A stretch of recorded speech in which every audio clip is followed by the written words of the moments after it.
Very good evening. Welcome to the debate. ఇవాళ ఆంధ్రప్రదేశ్ ప్రభుత్వం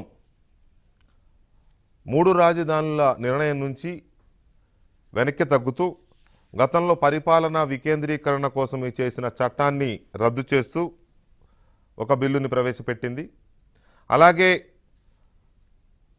రాజధాని ప్రాంత డెవలప్మెంట్ కోసం ఉద్దేశించిన సిఆర్డీఏని రద్దు చేస్తూ గతంలో చేసిన చట్టాన్ని మళ్ళీ ఇప్పుడు రద్దు చేస్తూ సిఆర్డీఏ ఎగ్జిస్టెన్స్లోకి వచ్చే విధంగా, అంటే సిఆర్డీఏ మళ్ళీ అమల్లోకి వచ్చే విధంగా మరొక బిల్లుని ప్రవేశపెట్టింది సభలో. ఎందుకు వెనక్కి తీసుకుంది? ఇది ప్రభుత్వానికి ఏమీ ప్రేమ వచ్చి తీసుకోలేదు. ప్రభుత్వానికి ఏమీ ప్రజలు చేస్తున్న ఉద్యమం మీద ప్రేమ కలిగి లేకపోతే ఉద్యమాన్ని గౌరవించి తీసుకున్న నిర్ణయం కాదు. ఖచ్చితంగా ఇది ఒత్తిళ్ల మేరకు తప్పని పరిస్థితుల్లో, ప్రస్తుత కాలమాన పరిస్థితుల్లో తప్పించుకోవడానికి మాత్రం తీసుకున్న నిర్ణయం అని రూఢి అవుతోంది. అయితే భవిష్యత్తులో ఏం చేస్తుంది? ఇక్కడితోనే ఆగుతుందా? అమరావతిని రాజధానిగా కొనసాగిస్తూ జరిగిందేదో జరిగిపోయిందని సర్దుకొని బుద్ధిగా నడుచుకుంటుందా? లేక మళ్ళీ ఏదో లేనిపోని తిరకాసులు పెట్టి మళ్ళీ తొండి చేసి ఇంకేదో మాయ చేస్తుందా? ఇప్పుడు ఇది ఆంధ్రప్రదేశ్ ప్రజల్లో అందరిలో నెలకొన్న అనుమానం. దేశవ్యాప్తంగా ప్రపంచవ్యాప్తంగా ఒక రాష్ట్రానికి 3 రాజధానులు అంటూ నవ్వుల పాలైన నిర్ణయంతో ఇప్పటికే 10 మంది చేత 10 రకాలుగా మాటలు అనిపించుకున్న ఈ ప్రభుత్వం నిజానికి ఇది ఒక మంచి అవకాశం. ఎలా జరిగిందో ఎందుకు జరిగిందో పక్కన పెడితే కేంద్రానికి కూడా ఇష్టం లేదు 3 రాజధానులు అని అమిత్ షా గారి ద్వారా అర్థమైన నేపథ్యంలో ఎంతో కొంత ఒక వెసులుబాటు, ఇటు కోర్టులో కూడా నిలబడట్లేదని కారణాలు చూపించి వెనక్కి తగ్గొచ్చు. ఇదే కంటిన్యూ చేయొచ్చు. ఇవాళ తీసుకొచ్చిన బిల్లులనే చట్టరూపం తీసుకొచ్చి అమరావతిని రాజధానిగా చేయొచ్చు. అది కాదని మళ్ళీ ఇంకేదన్నా కొర్రి వేషాలు వేసి మళ్ళీ ఏదన్నా భవిష్యత్తులో ఏమైనా చేస్తుందేమోననే అనుమానం మాత్రం చాలామందిలో ఉంది. ఒక ప్రభుత్వం 5 సంవత్సరాల పాటు ప్రజాస్వామ్యంలో ఉంటుంది మన దగ్గర. ఆల్రెడీ జగన్మోహన్ రెడ్డి ప్రభుత్వానికి ఇచ్చిన 5 సంవత్సరాల కాలంలో 2.5 సంవత్సరాలు అయిపోయింది. పుంజకాలం గడిచిపోయింది. ఈ 2.5 సంవత్సరాల్లో చేసింది శూన్యం. ఎక్కడ 1 రూపాయి అభివృద్ధి లేదు, అరాచకం తప్ప. నిర్మాణం లేదు, ఆ విధ్వంసం తప్ప. ఎంతసేపు సంక్షేమ పథకాలు పేరు చెప్పి కాలం గడపడం తప్ప. ఇప్పుడు ఆ సంక్షేమ పథకాలకు కూడా మూడింది. పోనీ సంక్షేమ పథకాలు ఇంతకుముందు ఎవరో చేయలేదా అంటే గత ప్రభుత్వం కానీ అంతకుముందు ప్రభుత్వాలు కానీ చేసినవే. అన్నీ ఒక దగ్గర చేసి వాటిని చెప్పి ప్రజల్ని నమ్మించే ప్రయత్నం. సో ఇవన్నీ ఒక ఎత్తు అయితే, ఇక మిగిలింది 2 సంవత్సరాలు, ఆఖరి 6 నెలలు ఎలక్షన్ల పేరుతో పోతుంది. వచ్చే 2 సంవత్సరాల్లో ఏం చేయగలరు మీరు?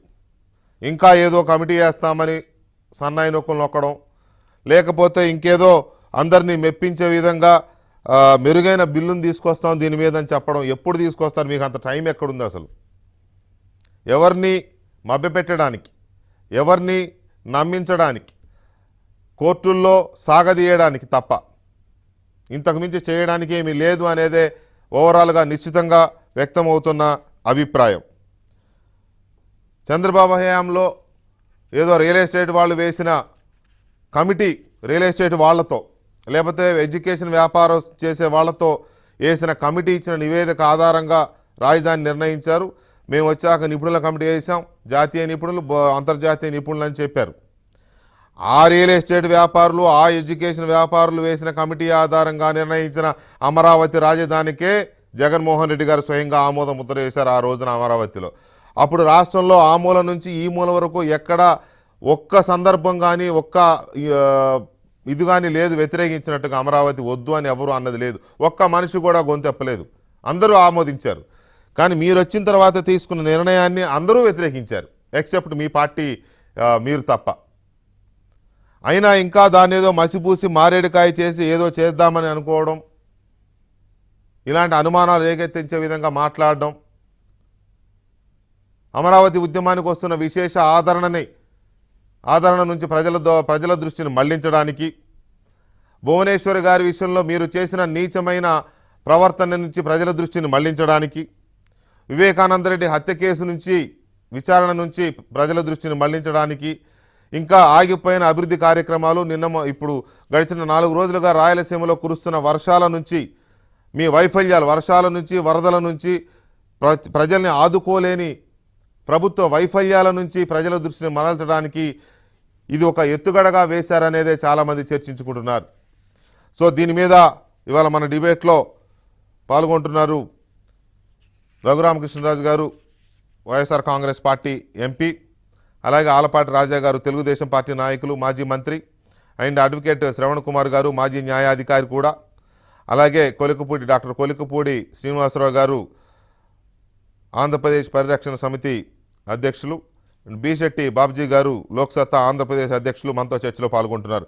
ముందుగా రఘురామరాజు గారితో మాట్లాడదాం. రఘురామరాజు గారు, మనం మధ్యాహ్నం మాట్లాడాం, 3 గంటలకు ముఖ్యమంత్రి గారు మాట్లాడిన వెంటనే మాట్లాడాం. మీరు అన్నారు ఇది క్లైమాక్సే, ఇంకా దీంట్లో ఇంటర్వెల్స్ ఏమీ లేవు, ఇవన్నీ ఒట్టటి మాటలు, దీన్ని మించి వీళ్ళు చేయగలిగింది ఏం లేదని మీరు అన్నారు. ఇప్పటికీ దానికే కట్టుబడి ఉన్నారా? అంటే ఈ 2 గంటల్లో ఇంకా విశ్లేషణలు, ఫీడ్బ్యాక్స్ ఉంటాయి కదా? అవునండి, అవును. బట్ స్టిల్ నేను దానికే కట్టుబడి ఉన్నా. ఎందుకంటే ఇక్కడ అసలు ఫండమెంటల్ పాయింట్, ఒక్కసారి ఆ బిల్లు బేస్ చేసుకుని రాజధాని డిక్లేర్ అయిన తర్వాత మళ్ళీ ఎటు తిప్పి ఏం చేసినా మళ్ళీ ఇంకొక 2-3 మాట్లాడో, లేకపోతే ఒక 2 లక్షల మందితో ఎక్స్ట్రా మాట్లాడో, రాజధానిని డిస్టర్బ్ చేస్తే, అంటే ఆ 5 ఏదైతే సేలియంట్ ఇంగ్రీడియంట్స్ ఉన్నాయో, ఆ assembly, council, Raj Bhavan, court, secretariat, ఇవన్నీ ఒక దగ్గర కాకుండా మళ్ళీ ఇక్కడి నుంచి దుకాణం సర్దేసి వేరే దగ్గరికి వెళ్తానంటే ఎట్టి పరిస్థితిలోనూ చెల్లదు. అది ఇంకొక వారం ఆగుంటే అది చెప్పేసి ఉండేవారు. అది వినటం ఇష్టం లేక, ఆ ఓటమిని భరించలేక వీళ్ళు ఏంటంటే ఏదో మభ్య పెడతాం, మోసం.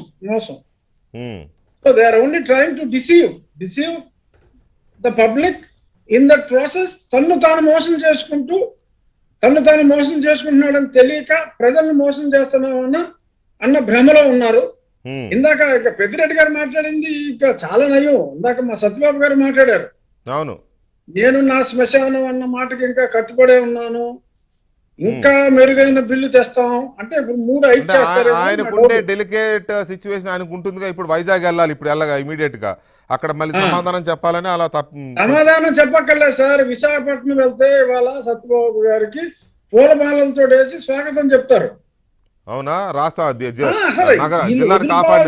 ఈ బ్యాచ్, ఈ బయట నుంచి వచ్చిన ఒక పర్టికులర్ బ్యాచ్ వదిలిపోవాలి, వీళ్ళు అరాచకాలు చేస్తున్నారు, అన్యాయాలు చేస్తున్నారు, ఆ మానసాస్కి టెండర్ పెట్టాలని చూస్తున్నారు, సింహాద్రి భూములకి ఎత్త పెట్టాలని చూస్తున్నారు. అసలు తట్టుకోలేకపోతున్నారు ఆ జనాభాని. ఈ రాజధాని లేదు అని తెలిస్తే కనీసం ఈ జనాభాను వదిలితే సత్యబాబు గారికి కొంచెం ఫ్రీడమ్ అన్న ఉంటుంది. సత్యబాబు మనస్సు చంపుకుని మాట్లాడుతున్నాడు. ఆయన ఏంటంటే మరి పాపం ఒక ప్యారెట్, పైగా డిసెంబర్ 12-15 ఎక్స్పాన్షన్ అంటున్నారు. మరి ఎక్స్పాన్షన్ అందరినీ తీసేస్తారా? మరి ఇవాళ గట్టిగా మద్దతు ప్రకటించిన పెద్దిరెడ్డి గారిని, సత్యబాబు గారిని ఉంచుతారా? మరి వీళ్ళిద్దరిని కూడా ఓడగొట్టేస్తారా అనేది తెలీదు. సత్యబాబు గారికి ఏమి ఇబ్బందులండి, సీనియర్లు బాగా చెప్పలేం, ఆయన కూడా పీకేయచ్చు. అదే అట్లీస్ట్ ఆఖరి ప్రయత్నం చేస్తున్నారు. నదిలో కొట్టిపోయి కూడా చిన్న పొల మొక్క గడ్డిపోస కనపడినా పట్టుకుంటాడు అన్నట్టు వీళ్ళు ఆఖరి ప్రయత్నంలో భాగంగా ముఖ్యమంత్రి గారిని ఆకర్షించడం కోసం ఇది చేస్తున్నారు. ముఖ్యమంత్రి గారికి తెలుసు మళ్ళీ వీళ్ళు ఎవరితోనూ మాట్లాడేది లేదు, పెట్టేది లేదు. పెడితే మళ్ళీ ఏమవుతుంది sir, same scene repeat.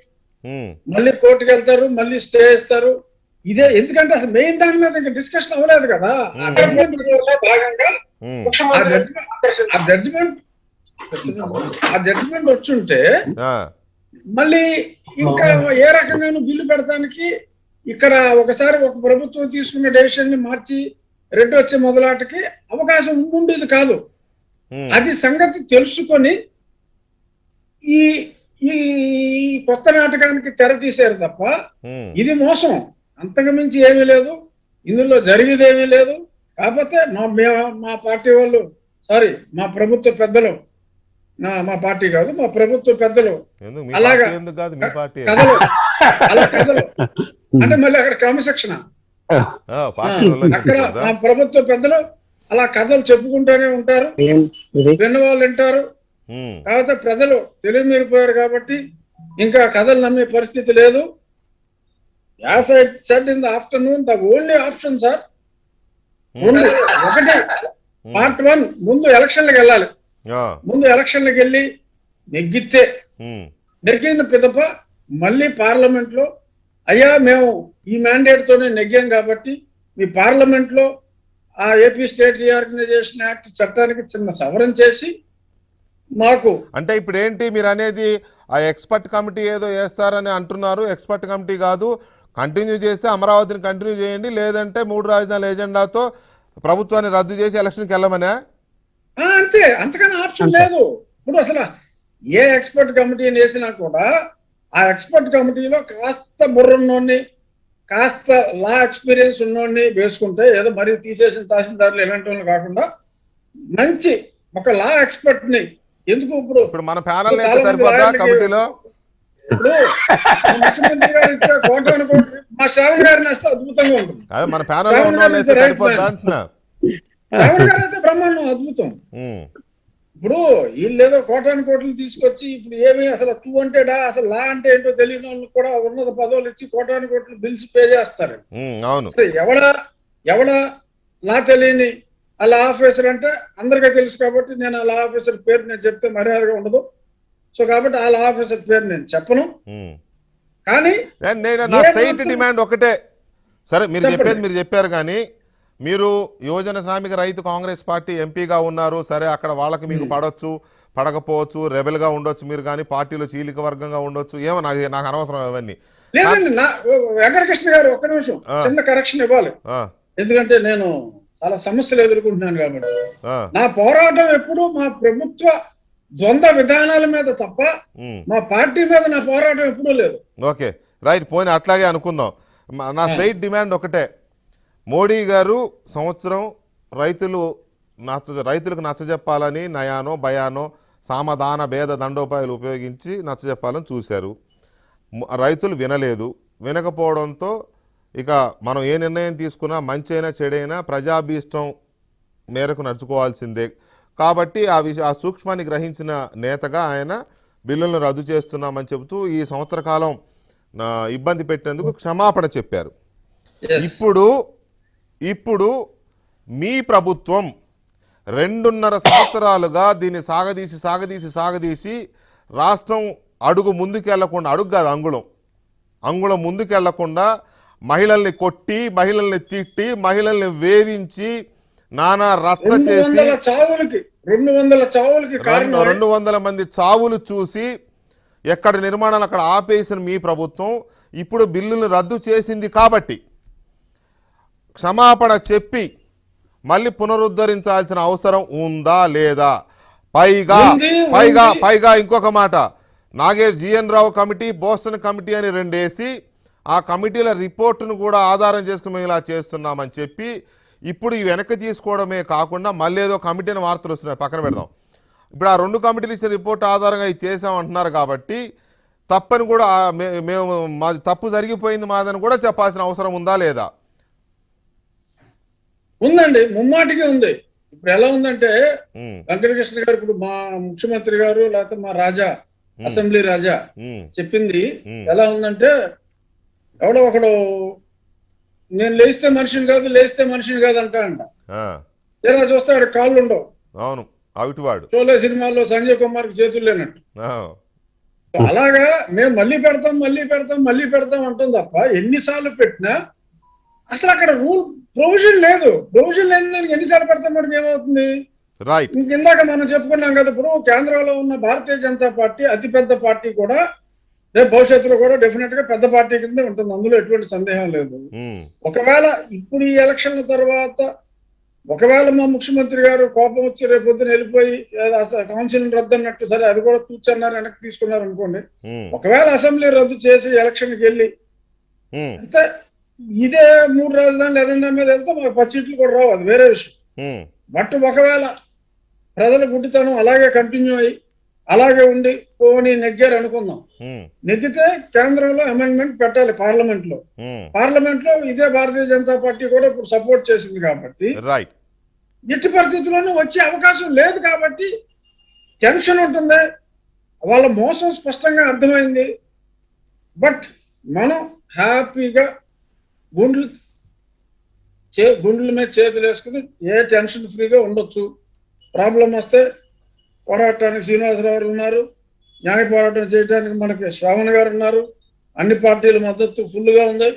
So కాబట్టి ఎటువంటి ఇబ్బంది లేదు. మీడియా తరఫున అక్కడ రాక్షసుల్లాగా మీరున్నారు. So no problem. నన్ను చివరికి మీ ముఖ్యమంత్రి గారిని వదిలేసి నా మీద పడ్డారా రాక్షసుడని? అంటే లేదు, ఇది పాజిటివ్ రాక్షసుడు. ఓకే రైట్ రఘురామరాజు గారు, right right. Thank you. Yeah, ఒకసారి మనకి బీజేపీ ఎంపీ సీఎం రమేష్ గారు టెలిఫోన్ లైన్ లో ఉన్నారు, వారితో కూడా మాట్లాడదాం. సీఎం రమేష్ గారు నమస్కారం.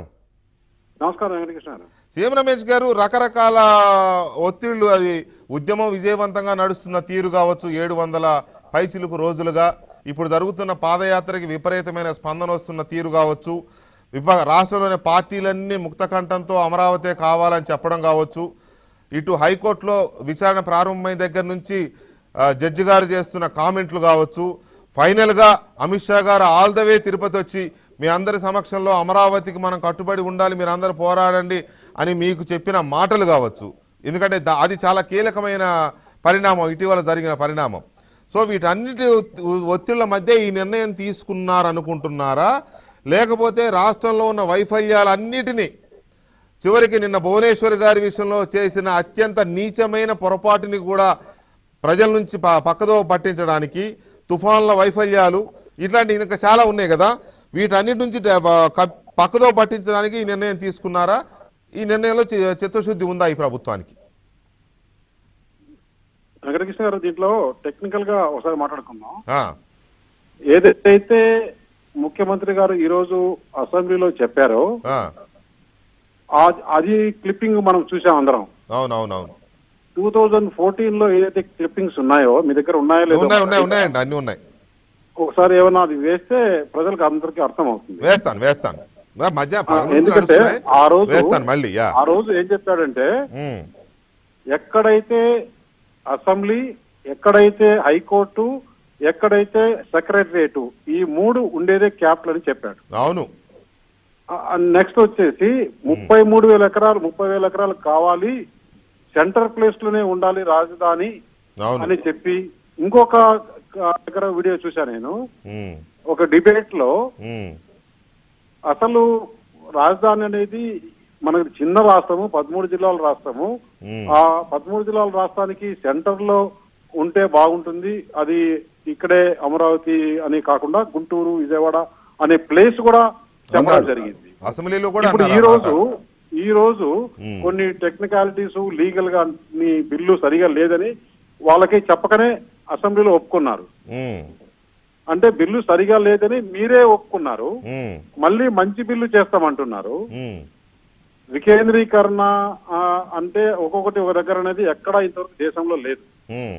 అక్కడ ఇండస్ట్రియల్ కావాలంటే ఒక జిల్లా పెట్టచ్చు, లేదంటే ఇంకో జిల్లా పెట్టచ్చు, అట్లా డెవలప్మెంట్ యాక్టివిటీస్ వస్తాయి. కానీ రాజధాని ముక్కలు చేయడం అనేది వికేంద్రీకరణ అనే దాంట్లో ముందు అలా మాట్లాడారు, ఇప్పుడు ఇలా మాట్లాడుతున్నారు. మొన్న 2019 లో ఒక రకంగా మాట్లాడారు, నేను చేసిన బిల్లు చాలా కరెక్ట్ గా ఉంది, చాలా అందరినీ కన్సల్ట్ చేసినామన్నారు కదా. మరి ఆ కన్సల్ట్ చేసినప్పుడు బోస్టన్ కంపెనీ ఏమైంది, లేకపోతే ఇంకొక కన్సల్టెన్సీ, ఇప్పుడు అవన్నీ బాగలేవు, ఇంకా మెరుగైనది అంటే ఇప్పుడు బాగలేదనే కదా అర్థం. అవును. ఇది ఊరికే టైం పాస్ చేసుకునేదానికి అమరావతిని ఏదైతే డెడ్ చేయాలనో, డెడ్ చేయాలంటే ఏం చేయాలంటే అది జరిగేదానికోసం ఇవన్నీ జరుగుతున్నాయి అనేది అందరికీ రాష్ట్రంలో ఇప్పుడు ఎందుకు ఆపారు అనేది చిన్న పిల్లవాడినాడు కూడా తెలుసు. ఎందుకంటే గత 4-5 రోజులుగా హైకోర్టులో ఏం జరుగుతుంది, వాళ్ళు అడిగే క్వశ్చన్లకి వీళ్ళ దగ్గర ఆన్సర్ లేక రేపు హైకోర్టులో ఎక్కడైతే ఇదవుతుందో ఏమవుతుందో అనే ఉద్దేశంతో ఈ రోజు ఆపినారని చెప్పేసి ప్రతి ఒక్కరు డిస్కస్ చేసుకుంటున్నారు. సో ఓవరాల్ గా వీళ్ళు ఇంతటితో దీన్ని ఆపి ఇంకా అమరావతిని కంటిన్యూ చేస్తారనుకుంటున్నారా, లేకపోతే కొద్దిగా లీగల్ గా దీన్ని డిలే చేసి, ప్రాసెస్ ని డిలే చేసి మళ్ళీ ఇదే పిల్లి మొక్కలు లేదా తిరకాసులు పెట్టే అవకాశం ఉందనుకుంటున్నారా? బీజేపీ నినాదం ఒకటి, ఏదైతే ప్రధానమంత్రి నరేంద్ర మోడీ గారు ఫౌండేషన్ వేశారో ఆ, ఆ క్యాపిటల్ కి అన్ని డెవలప్మెంట్ కి డబ్బులు ఇచ్చారో. ఉమ్, ఎందుకంటే అమరావతి అనంతపురం టు అమరావతి ఉమ్, అవును ఆ రోజు 2 శాంక్షన్ కావడము, అవును అమరావతి క్యాపిటల్ కి డబ్బులు ఇవ్వడము, ఉమ్, అమరావతి డ్రైన్స్ కు మిగతా దాంట్లకు ఇన్ఫ్రాస్ట్రక్చర్ కు డబ్బులు ఇవ్వడము, ఇవన్నీ జరిగిన తర్వాత భారతీయ జనతా పార్టీ తీర్మానం చేసిన తర్వాత ఇక్కడ ఏదైతే అన్యాయాలు జరుగుతున్నా ఆ అన్యాయాలను భారతీయ జనతా పార్టీ చూస్తూ ఊరుకోదు. ఉమ్. సో ఇప్పుడు ఎట్టి పరిస్థితుల్లోనూ ఇంకా వీళ్ళు ఏ నిర్ణయం తీసుకున్నా మీరు కేంద్ర ప్రభుత్వంగా కానీ బీజేపీగా కానీ ఊరుకునే ప్రసక్తి లేదని స్పష్టం చేస్తున్నారు, అంతేనా? నిన్న క్లారిటీగా చెప్పాం. అవును. ఇవి ఎన్నిక నరేంద్ర మోడీ గారు చాలా క్లారిటీగా అక్కడ అగ్రికల్చర్ బిల్స్ ఎట్లా తీసుకున్నారో మీరు కూడా తీసుకోవాలని నిన్ననే 24 hours కాలా ఆ విధంగా చెప్పాం. దానికి ఈ రోజు ఎన్నిక తీసుకుంటూ ఓకే అని చెప్పకుండా లేదు అని అదేదో సామెత ఉంది కదా, ఆ మాదిరి చెప్పినట్లు అనిపిస్తుంది ఈ రోజు. రైట్ రమేష్ గారు, thank you very much Ramesh గారు, థ్యాంక్ యూ. రైట్, ఇక రాజా గారు ఇవాళ ఆర్గ్యుమెంట్స్ అటువైపు కోర్టులో ఆర్గ్యుమెంట్స్ కానీ కోర్టులో అడ్వకేట్ జనరల్ గారు మాట్లాడింది కానీ ఇటు హౌస్కి వెళ్ళే ముందు మంత్రులు తలా ఒక మాట మాట్లాడింది కానీ హౌస్లో రాజా గారు మాట్లాడింది కానీ అదే బుగ్గన రాజా గారు జగన్మోహన్ రెడ్డి గారు మాట్లాడిన మాటలు కానీ ఇవన్నీ మొత్తం కంపేర్ చేసి చూస్తే మీకు వీళ్ళు ఈ 3 రాజధానులు అనే దాని నుంచి పూర్తిగా వెనక్కి తగ్గి ఇక దీనికి చికాన్ అయి ఉన్నారు అమరావతికి అని అనిపిస్తుందా, లేకపోతే ఇది ఒక తాత్కాలికమైన వాళ్ళకు ఉపశమనం, ప్రజలకు కాదు వాళ్ళకి రిలీఫ్ కోసం ఒక అడ్డు పెట్టుకున్నట్టుగా కనపడుతోందా?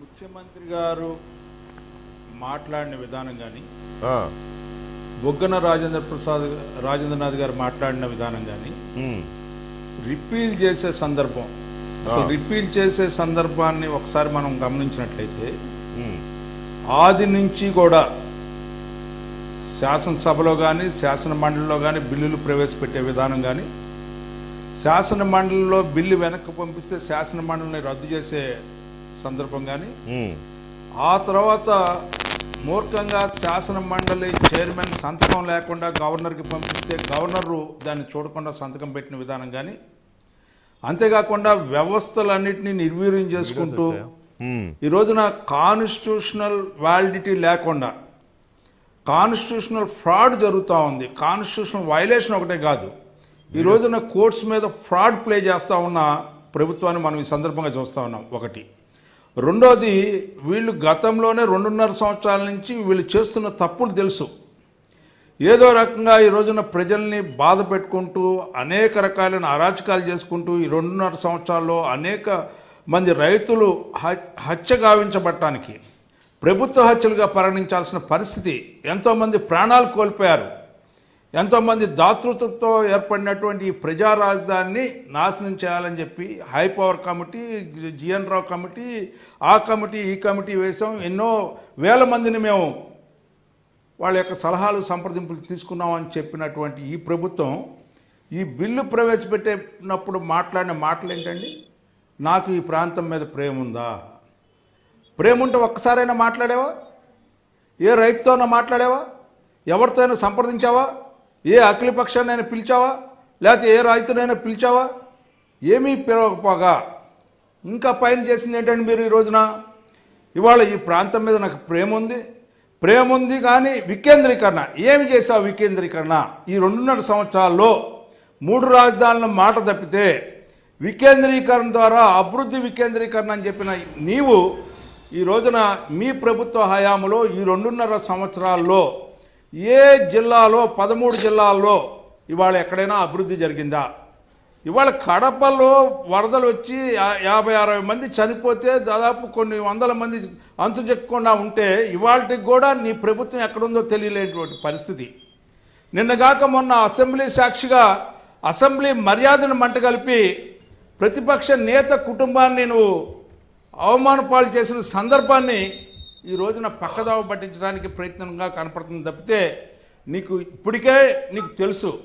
ఎందుకంటే గతంలో ఆల్రెడీ ఒకసారి వాదనలు జరిగినాయి, రెండోసారి వాదనలు జరిగినాయి, ఇది మూడోసారి. ఏం జరుగుతూ ఉందో నీకు తెలుసు, ఏం జరగబోతుందో నీకు తెలుసు. ఇవాళ చివరిదాకా జడ్జిమెంట్ ఇవ్వబోతున్న తరుణంలో, తీర్పు ఇవ్వబోతున్న సందర్భంలో తీర్పు ఏ రకంగా ఉంటుందని చెప్పి నువ్వు గమనించి ఈనాడు విత్డ్రా చేసుకోవటం అనేది, విత్డ్రా చేసుకుంటూ నువ్వు కుంటి మాటలు మాట్లాడిన విధానం, మళ్ళీ ప్రజలతో ఈ ప్రభుత్వం దోబూచులాడుకునే పరిస్థితి చాలా స్పష్టంగా కనపడుతుంది. ఎందుకంటే రామకృష్ణరాజు గారు ఇది క్లైమాక్స్ అని చెప్పారు. ఒక ఆయన ఈ యొక్క ప్రభుత్వం నుంచి ఇంటర్వెల్ అని చెప్పాడు. నిజంగానే ఇందాక ఒక ఆయన చెప్తా ఉన్నాడు వెంకటకృష్ణ గారు, చెప్పండి. ఇంటర్వెల్ వరకు వేరే సీన్లు జరుగుతాయి, ఇంటర్వెల్ నుంచి ఇంటర్వెల్ తర్వాత నుంచి రియల్ సీన్ జరిగిద్దంట. వాస్తవాలు బయటకు వస్తాయి. విలన్ చచ్చిపోతాడు, లేకపోతే తనులు తింటాడు, లేకపోతే రకరకాలుగా జరుగుతూ ఉంటుంది. వాస్తవం మాత్రం ప్రజలకు తెలుస్తూ ఉంటుంది. ఇవాళ వాస్తవాలు తెలుస్తూ ఉన్నాయి ప్రజలకి. నువ్వు చేసిన ద్రోహం, నువ్వు చేసిన నష్టం ఈ రోజున అన్నీ కూడా సీనియర్ న్యాయవాదులు చాలా స్పష్టంగా ఈ వారం రోజుల నుంచి కూడా చాలా స్పష్టంగా చెప్పడం జరిగింది. నీకు లెజిస్లేటివ్ కాంపిటెన్స్ లేదు అని చెప్పారు. ఇంకో పక్కన చట్ట వ్యతిరేకంగా వ్యవహరిస్తున్నావు అని చెప్పారు, రాజ్యాంగ విరుద్ధంగా వ్యవహరిస్తున్నావు అని చెప్పారు. అయినప్పటికీ కూడా ఇవాళ నువ్వు బిల్లు ప్రవేశపెడుతూ, రిపీల్ యాక్ట్ని ప్రవేశపెడుతూ ఏం చెప్తా ఉన్నావు? నేను దీన్ని మళ్ళీ కూలంకుషంగా చర్చిస్తా అన్నావు. ఎవరితో చర్చిస్తావు ఇంకా అని చెప్పి నేను అడుగుతా ఉన్నా. దేనికి చర్చిస్తావు అని చెప్పి నేను అడుగుతా ఉన్నా.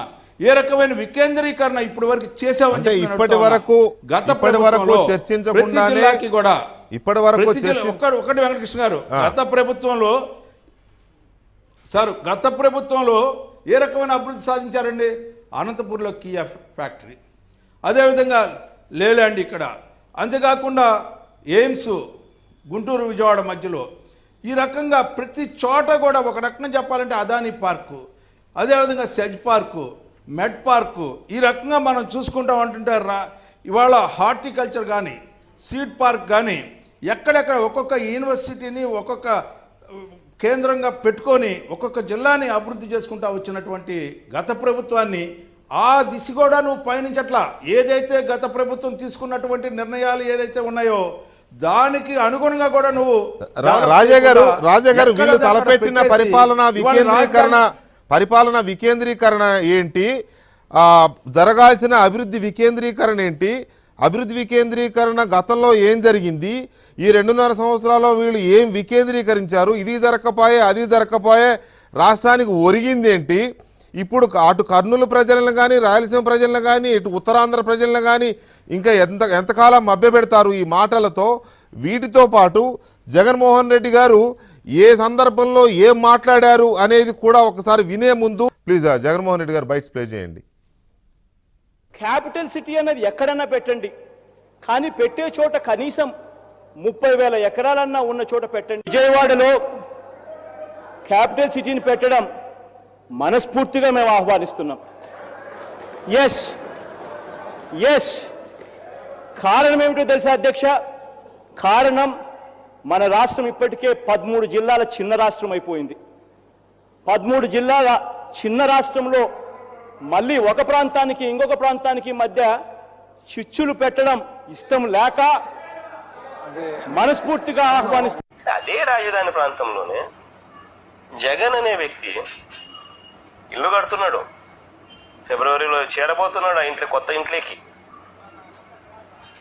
ఒక ఆఫీసు కడతా ఉన్నాం. అక్కడ ఇన్ని కనిపిస్తా ఉన్నా కూడా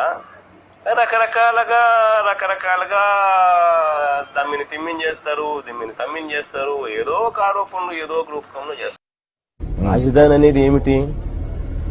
ఒక అసెంబ్లీ, ఒక సెక్రటేరియట్, ఒక హైకోర్టు, ఈ 3 ఆడుంటే అవి రాజధాని. మిగిలినదంతా నువ్వు రైతులను ప్రోత్సహించాలా. Krishna and Guntur come up with a location what has at least 30,000 acres of land, then it would make some sense. This is what we're asking. We're saying that please ensure that it is right in the middle of the state. Please ensure that it is at least 30,000 acres. Please ensure that the water is sufficiently available. As long as these 3 parameters are kept in mind, things would shape out well. విజయవాడలో capital సిటీని పెట్టడం మనస్ఫూర్తిగా మేము ఆహ్వానిస్తున్నాం. Yes కారణం ఏమిటో తెలుసా అధ్యక్ష? కారణం మన రాష్ట్రం ఇప్పటికే 13 జిల్లాల చిన్న రాష్ట్రం అయిపోయింది. 13 జిల్లాల చిన్న రాష్ట్రంలో మళ్ళీ ఒక ప్రాంతానికి ఇంకొక ప్రాంతానికి మధ్య చిచ్చులు పెట్టడం ఇష్టం లేక మనస్ఫూర్తిగా ఆహ్వానిస్తున్నామని చెప్తా ఉన్నాం. క్యాపిటల్ సిటీ అనేది ఎక్కడన్నా పెట్టండి, కానీ పెట్టే చోట కనీసం 30,000 ఎకరాలన్నా ఉన్న చోట పెట్టండి. హైదరాబాద్ను మించిన మహానగరాన్ని కడతాం. ఇది నిజంగానే కడతాం. ఎందుకు కడతామనంటే ఎవడో కేంద్ర ప్రభుత్వం సహాయం చేస్తేనే కడతామన్నది కాదు. ఏ కేంద్ర ప్రభుత్వం సహాయం చేసినా చేయకపోయినా కూడా కడతాం. ఎలా కడతామన్నది మా బుర్రలో నుంచి వస్తున్న ఆలోచనల నుంచి కడతాం. కారణం ఇవాళ నేను ఒక బిగ్గెస్ట్ ఛాలెంజ్ నుంచి ఆపర్చునిటీ వస్తుంది. ఛాలెంజ్ ఇవాళ హైదరాబాద్ లేకపోవడం, ఆపర్చునిటీ అన్నది అక్కడే ఆపర్చునిటీ కూడా వస్తుంది. రైట్, అది ఓవరాల్గా జగన్మోహన్ రెడ్డి గారు వివిధ సందర్భాల్లో ప్రవచించిన సత్యాలు. వాటిల్లో ప్రధానంగా తీసుకుంటే ప్రాంతాల మధ్య విద్వేషాలు ఉండకూడదు కాబట్టి, 13 జిల్లాల చిన్న రాష్ట్రం కాబట్టి, ఒకటి రాష్ట్రం మధ్యలో రాజధాని ఉండాలి ఆయన చెప్పిన పాయింట్. రెండవది 30,000 ఎకరాల కనీసం భూమి అవైలబిలిటీ ఉండాలి. మూడవది ముఖ్యమైనది వాటర్ అవైలబిలిటీ ఉండాలి. Please ensure that these 3 factors are available అని అప్పటి ప్రభుత్వాన్ని ఆయన డిమాండ్ చేస్తూ మీడియాతో కూడా మాట్లాడారు. అప్పటి ప్రభుత్వాన్ని ఆ 3 అక్కడ ఉన్నాయి, దానికి ఆయన ఒప్పుకున్నారు. తర్వాత ఇంకోటి, హైదరాబాద్ మించిన మహానగరాన్ని కడతాం. హైదరాబాద్ని మించిన మహానగరాన్ని ఓవర్ నైట్ కట్టేయగలరా అనేది ఆలోచించలేదు అప్పుడు ఆయన. దానికి చెప్పింది ఏంటి అంటే బిగ్గెస్ట్ ఛాలెంజ్ నుంచి ఆపర్చునిటీ వస్తుంది అని. బిగ్గెస్ట్ ఛాలెంజ్ అంటే హైదరాబాద్ లేకపోవడం అని కూడా చెప్పారు. అంటే కొత్త నగరాన్ని కట్టాలనే. ఇప్పుడేమో సగం కట్టిన నగరాన్ని సగంలో ఆపేసి దానికి సమాధి, శ్మశానం, తొక్క, తోలనే పేర్లు పెట్టి విశాఖపట్నం వెళ్ళిపోతామని కాసేపు, ఇంకొక చోటుకి వెళ్తామని కాసేపు ఇష్టారాజ్యంగా మాట్లాడుతున్న తీరు. సో ఓవరాల్గా చూసినప్పుడు శ్రవణ్ కుమార్ గారు ఎందుకు ఇవాళ ఈ స్టెప్ తీసుకున్నారు? We're welcoming this step as people of ఆంధ్రప్రదేశ్గా అందరూ దీన్ని స్వాగతం చెప్తున్నారు. కానీ మళ్ళీ ఎక్కడో సంశయం, ఎక్కడో మీమాంస, ఎక్కడో డౌట్, ఎక్కడో భయం, ఏం చేస్తాడో ఈ మహానుభావుడని. సో ఏంటి దీని వెనుకున్న మర్మం ఏంటి? వికే గారు, 2 విధాలైనటువంటి నాకు అభిప్రాయాలు ఉన్నాయి. ఒకటి ఏంటి అంటే, ఈ బిల్లు గత 15 అంటే నవంబర్ 15వ తారీఖు నుంచి జరుగుతున్నటువంటి రెగ్యులర్ హీరింగ్ లో సీనియర్ న్యాయవాదులు, సుప్రీంకోర్టు నుంచి వచ్చినటువంటి న్యాయవాదులు చాలా కాన్స్టిట్యూషనల్ ఫ్రేమ్వర్క్ లో ఈ ప్రొసీడింగ్స్, ఈ చట్టాలు ఎలా వైలేట్ అయినాయి ఏంటనే దాని మీద చాలా ఎక్స్టెన్సివ్ హీరింగ్ జరుగుతుంది. అండ్ ఇంటెలిజెన్స్ ఆఫీసర్ల ద్వారా, ప్రభుత్వ న్యాయవాదుల ద్వారా ఎప్పటికప్పుడు ప్రభుత్వం కూడా సమాచారం తెప్పించుకుంటుంది. So mood of the bench ఒక్కసారిగా అర్థమైన తర్వాత, ఇది ఈ రోజు కాకపోతే నెల తర్వాతైనా ఈ బిల్స్ అనేవి హైకోర్టు కొట్టివేస్తుంది అని ప్రాథమిక నిర్ధారణకు వచ్చేసారు. ఒక్కసారి ఈ బిల్ కొట్టేసిన తర్వాత ఆప్షన్ ఏంటుంది అంటే రాష్ట్ర ప్రభుత్వానికి సుప్రీంకోర్టుకు వెళ్తుంది. సుప్రీంకోర్టుకు వెళ్ళినప్పుడు సుప్రీంకోర్టులో ఖచ్చితంగా కింద కోర్టు ఇచ్చినటువంటి అంశాలు రాజ్యాంగ పరంగా ఏ విధంగా వైలేట్ అయినాయి, ఇక్కడ ప్రజల ఎమోషన్స్ అనేది కాదు, కానీ ఒక రాష్ట్ర ప్రభుత్వం తీసుకున్నటువంటి నిర్ణయానికి ప్రజలు 33,000 ఎకరాలు ఇచ్చినప్పుడు ఆ రాష్ట్ర ప్రభుత్వం కాదని వేరే రాష్ట్ర ప్రభుత్వం వచ్చి ఇమ్మీడియట్ గా ఒక్క షాట్ తోటి ప్రభుత్వం మీద లెజిటిమేట్ ఎక్స్పెక్టేషన్స్ పెట్టుకున్న రాష్ట్ర ప్రజల యొక్క ట్రస్ట్ ని బ్రీచ్ చేసేటువంటి విధానం అనేది చాలా కీలకమైనటువంటి అంశం. ఇది రేపొద్దున సుప్రీంకోర్టుకు వెళ్ళినా ఒకవేళ స్టే దొరకకపోతే స్పెషల్ లీవ్ పిటిషన్ అడ్మిట్ అనేది అంటారు. అంటే స్టే రాకపోతే అడ్మిట్ అంటారు. అడ్మిట్ అంటే ఏమైపోద్ది, కోర్టు బాక్స్ లోకి వెళ్ళిపోయినట్టే. It will take under 10 years regular hearing రావడానికి. ఇప్పుడు 2014లో ఆంధ్రప్రదేశ్ చట్టం తయారు చేయటాన్ని, విడగొట్టడాన్ని అప్పుడు అరుణ్ కుమార్ గారు వేశారు సుప్రీంకోర్టులో. అది ఇప్పటి వరకు హీరింగ్కే రాలా. సో ఒక్కసారి సుప్రీంకోర్టుకు వెళ్ళిందంటే కోల్డ్ బాక్స్ లోకి వెళ్ళిపోతుంది, ఎందుకంటే స్టే ఆర్డర్ రానప్పుడు. సో ఆ సందర్భంలో matter will be in sub judice. So సుప్రీంకోర్టులో ఒక్కసారి మ్యాటర్ స్పెషల్ లీవ్ పిటిషన్ లోకి వెళ్ళి అడ్మిట్ అయిపోయింది అంటే మళ్ళీ అది it will not see the light of the day. ఖచ్చితంగా అది ఇంకొక 10 years పట్టిద్ది. అప్పటి వరకు మనం ఏమి చేయడానికి అవకాశం ఉండదు. కాబట్టి మనం ఇప్పటికిప్పుడు రాష్ట్ర ప్రభుత్వం మరలా దాన్ని రీకాల్ చేసి మరలా ఏమైనా లాక్యునాస్ ఫిల్ చేసి ఏమైనా కొత్త చట్టం తయారు చేసేద్దామని ఒక ఎవరో బుర్రలేని వాళ్ళు ఎవరో ఒక ఆలోచన ఇచ్చి ఉండొచ్చు నాకు తెలిసి. ఒకవేళ నేను అనుకున్న కాయిన్ అదర్ సైడ్ ఆలోచన బుర్రలేని పని అది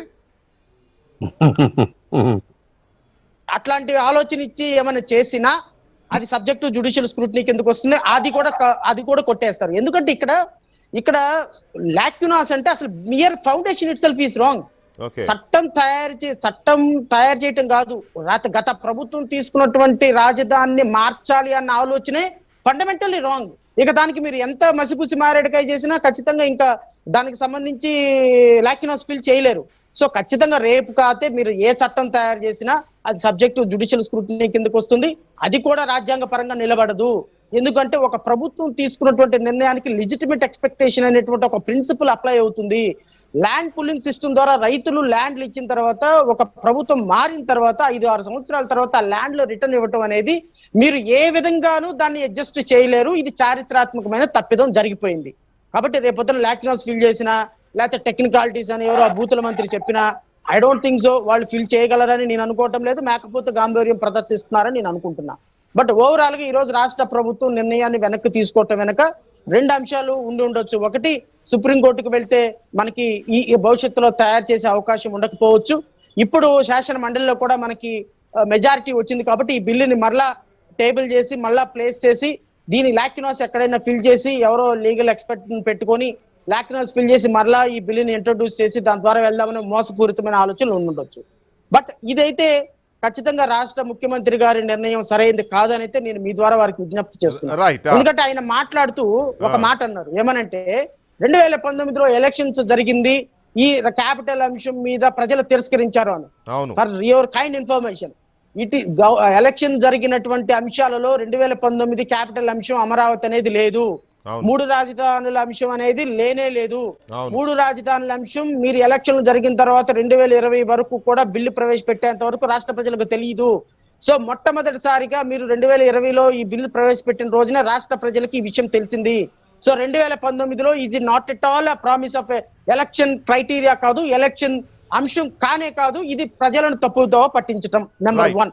నెంబర్ 2, ఇక ఏదో బుగ్గన రాజేంద్రనాథ్ రెడ్డి గారు XYZ లేదో చెప్పుకుంటూ వెళ్ళిపోయినారు. కానీ ఫండమెంటల్ గా నేను ఒక ప్రశ్న అడుగుతాను వికే గారు, 200 పైచీలకు IAS ఆఫీసర్లు, IPS ఆఫీసర్లు, ఇంత యంత్రాంగం ఉండి కనీసం మీకు మినిమం కామన్ సెన్స్ లేకుండా, బుద్ధి కనీసం మనం ప్రజలు ఏమంటారనేది లేకుండా 2 సంవత్సరాల తర్వాత సంవత్సరాల తర్వాత ఈ బిల్లుల్లో టెక్నికాలిటీ ఉన్నాయని చెప్పేసి అసెంబ్లీకి చెప్తారా?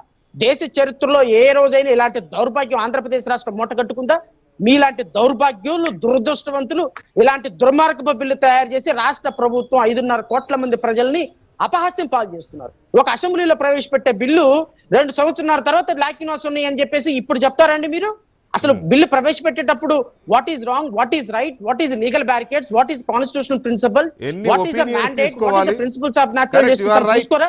ఎన్ని ఒపీనియన్స్ తీసుకోవాలి? గత ప్రభుత్వం తీసుకున్న నిర్ణయాన్ని, పైగా స్టేట్ క్యాపిటల్ విషయంలో తీసుకోబోతే నిర్ణయం విషయంలో ఎన్ని ఒపీనియన్స్, ఎంత లీగల్ హోంవర్క్ చేసిన తర్వాత తీసుకోవాలి. ఇప్పుడు టెక్నికాలిటీస్ మిస్ అయినాయి, మేము తప్పు చేసామని చెప్పట్లేదులే, ఇంకా అద్భుతంగా చేస్తాము. ఏం అద్భుతంగా చేస్తారో అర్థం కాదు. రైట్ శ్రవణ్ గారు, ఒక్క నిమిషం. పురుషోత్తం రెడ్డి గారు, ఇక్కడ ఇవాళ అంతా ఫౌల్ క్రై కనపడుతోంది. ఫౌల్ క్రై ఏంటంటే మేము ఏదో చేద్దాం అనుకున్నాం, ప్రజలకు ఏదో చేద్దాం అనుకున్నాం, గత ప్రభుత్వం చేసిన దాన్ని 2019లో ప్రజలు తిరస్కరించారు. శ్రవణ్ కుమార్ గారు చెప్పింది కరెక్ట్. 2019లో అమరావతి ఎజెండాగా పోలేదు. పైగా జగన్మోహన్ రెడ్డి గారు కూడా అమరావతి రాజధానిని ఆయన ఒప్పుకున్నాడు ఆ రోజున. కాబట్టి అమరావతి రాజధానితో అనే రాష్ట్రం అంతా ఎలక్షన్ జరిగింది, అసలు ఆ ఎజెండా లేదు. అయినా కూడా 2019లో ప్రజలు తిరస్కరించారని దాన్ని ఒక సాగుగా లేని దాన్ని ఒకటి సృష్టించి మాయ చేసే ప్రయత్నం ఒకటి జరిగింది. రైట్, అది పక్కన పెడదాం. 3 రాజధానులు మేము చేస్తామంటే రాజకీయం చేస్తున్నారు, కోర్టులకు వెళ్తున్నారు. ఇప్పుడు టెక్నికల్గా కోర్టులో ఇది అవ్వట్లేదు కాబట్టి మేము ప్రస్తుతానికి దీన్ని చేస్తున్నాము, రిపీల్ చేస్తున్నాము, మళ్ళీ అందరికీ నచ్చే విధంగా మెరుగైన బిల్లును తీసుకొస్తాం త్వరలో అని అన్నట్టుగా ఏదో అన్నారు. రైట్, ఇక్కడ 3 రాజధానుల పేరుతో చేసినప్పుడు కర్నూలులో హైకోర్టు అన్నారు. ఎక్కడన్నా ఇదిగో ల్యాండ్ ఇదిగో ఇది అని చెప్పి ఎక్కడన్నా జీవో ఇచ్చారా? ల్యాండ్ రెడీ చేశారా? లేదు. అదేమంటే లోక్ అదాలత్ ఆఫీస్ అని అదొక ఆఫీస్ పెట్టారు, హ్యూమన్ రైట్స్ కమిషన్ అని అదొక ఆఫీస్ పెట్టారు. హ్యూమన్ రైట్స్ కమిషన్ను లోక్ అదాలత్ పెడితే న్యాయ వ్యవస్థ వెళ్ళిపోయినట్టేనా అక్కడికి? రైట్. ఉత్తరాంధ్ర విశాఖపట్నం, లేకపోతే విశాఖపట్నానికి విజయనగరానికి మధ్యలో భోగాపురం దగ్గర ఏదో 36 ప్లేసులు చెప్పారు. ఇదిగో ఇది సెక్రటేరియట్ ప్లేసు, లేకపోతే ఇది పలానా ఆఫీస్ ప్లేసు అని ఎక్కడన్నా విశాఖపట్నంలో కన్స్ట్రక్టివ్గా ఇంతవరకు చెప్పారా? 2.5 సంవత్సరాలు అయింది. ఎక్కడా ఏమీ చెప్పకుండా అన్ని పేపర్ల మీద బిల్లులు చేసి మేమేదో 3 రాజధానులు అంటే వీళ్ళందరూ మా మీద పడి ఏడుస్తున్నారు, అందుకని వెనక్కి తగ్గుతున్నాం అని చెప్పడం ఏ మేరకు ఒక కన్స్ట్రక్టివ్ గవర్నమెంట్ చేసే పనేనా ఇది? పురుషోత్తం రెడ్డి గారు. అంటే ఆంధ్రప్రదేశ్ ముఖ్యమంత్రి జగన్మోహన్ రెడ్డి గారు ఈరోజు ఒక విధానపరమైన ప్రకటన చేశారు. ఒకటి, వారు చేసినటువంటి 2 చట్టాలని వెనక్కి తీసుకోవడం, రెండోది సమగ్రమైన చట్టాలు ముందుకు తీసుకొస్తామని చెప్పారు.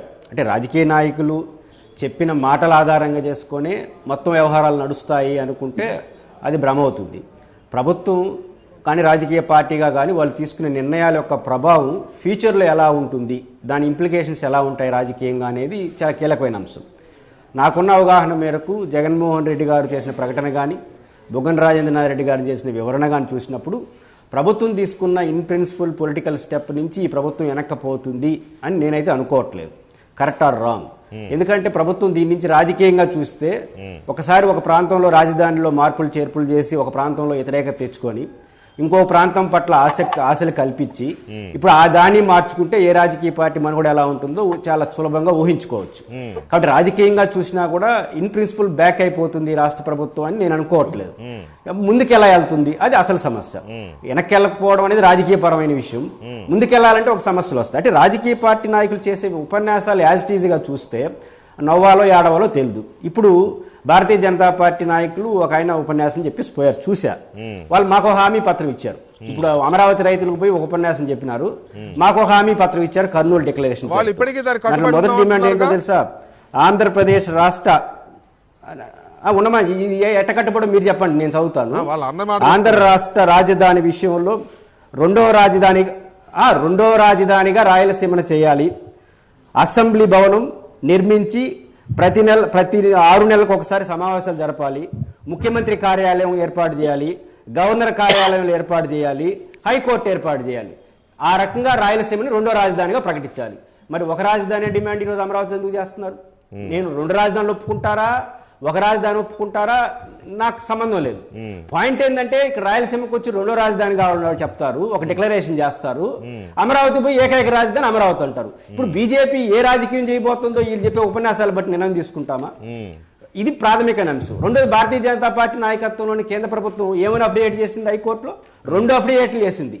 ఫస్ట్ అఫిడేట్లు ఏమో అది రాష్ట్ర ప్రభుత్వం నిర్ణయానిది, 2వ అఫిడేట్లో ఇంకొక మాటగా అనింది కోర్టు పరిధిలో ఒక రాని అంశం అని చెప్పారు. అంటే కేంద్ర ప్రభుత్వ వైఖరేమో హైకోర్టులో అట్టుంటుంది, బీజేపీ నాయకులు డిక్లరేషన్లు ఎట్లుంటాయి.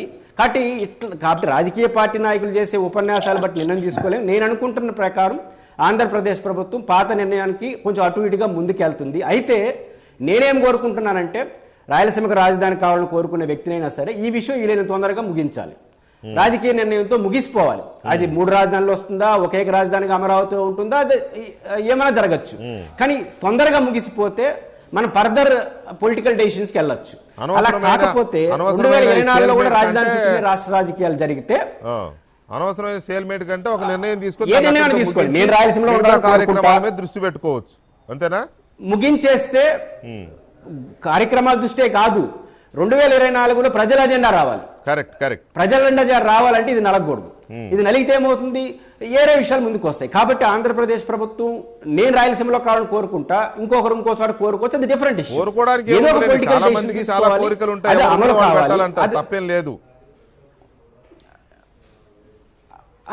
మిగతా వాళ్ళకి మాకు ఒక చారిత్రక నేపథ్యం ఉంది, మేము మోసపోయిన వాళ్ళం కదా. ఎంతమంది మోసం చేశారు? బీజేపీ వాళ్ళు మోసం చేస్తారు. రాజేంద్రనాథ్ రెడ్డి గారు గొప్ప విషయం చెప్పారు. మరి ఆ రోజున కర్నూలు జిల్లా వాసులు కర్నూలులో ఉన్న రాజధానిని హైదరాబాద్కి ఇవ్వడానికి చాలా నవ్వుకుంటూ ఆనందంగా ఇచ్చారు అని చెప్పాడు. మరి వాళ్ళ అసెంబ్లీలో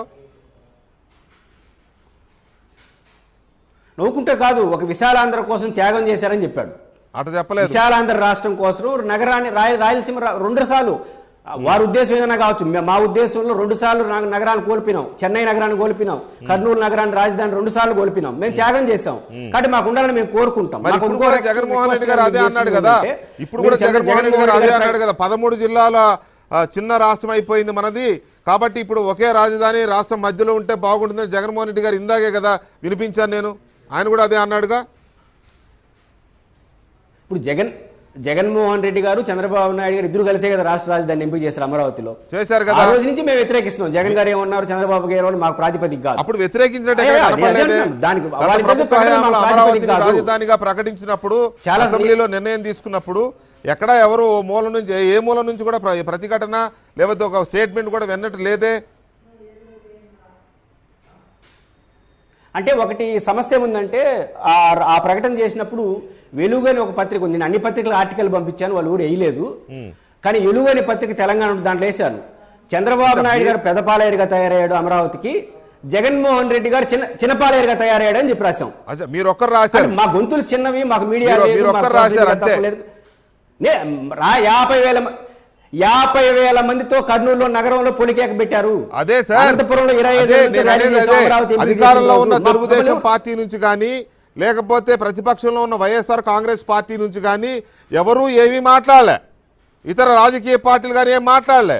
మీలాగా రాయలసీమ హక్కుల వేదికను పెట్టుకున్న మీరు మాత్రం ఒక ఆర్టికలో లేకపోతే ఒక స్టేట్మెంట్ ఇచ్చి ఉండొచ్చు, నేను కాదనలా. కానీ రాజకీయ పార్టీలుగా ఆనాడు ఎవరూ ఏమీ మాట్లాడకుండా అధికారంలోకి వచ్చిన తర్వాత ఈ రకంగా చేయడం, మళ్ళీ ఇప్పుడు వెనక్కి వెళ్ళడం, మళ్ళీ రేపో ఎల్లుండి మళ్ళీ ముందుకు వస్తామన్నట్టుగా సిగ్నల్స్ ఇవ్వడం, ఇది ఏ రకమైన రాజకీయం? ఇది రాజకీయం అసలు? ఇది పలాయనవాదం, అవకాశవాదం అనిపించుకోదా? నేనేమంటానంటే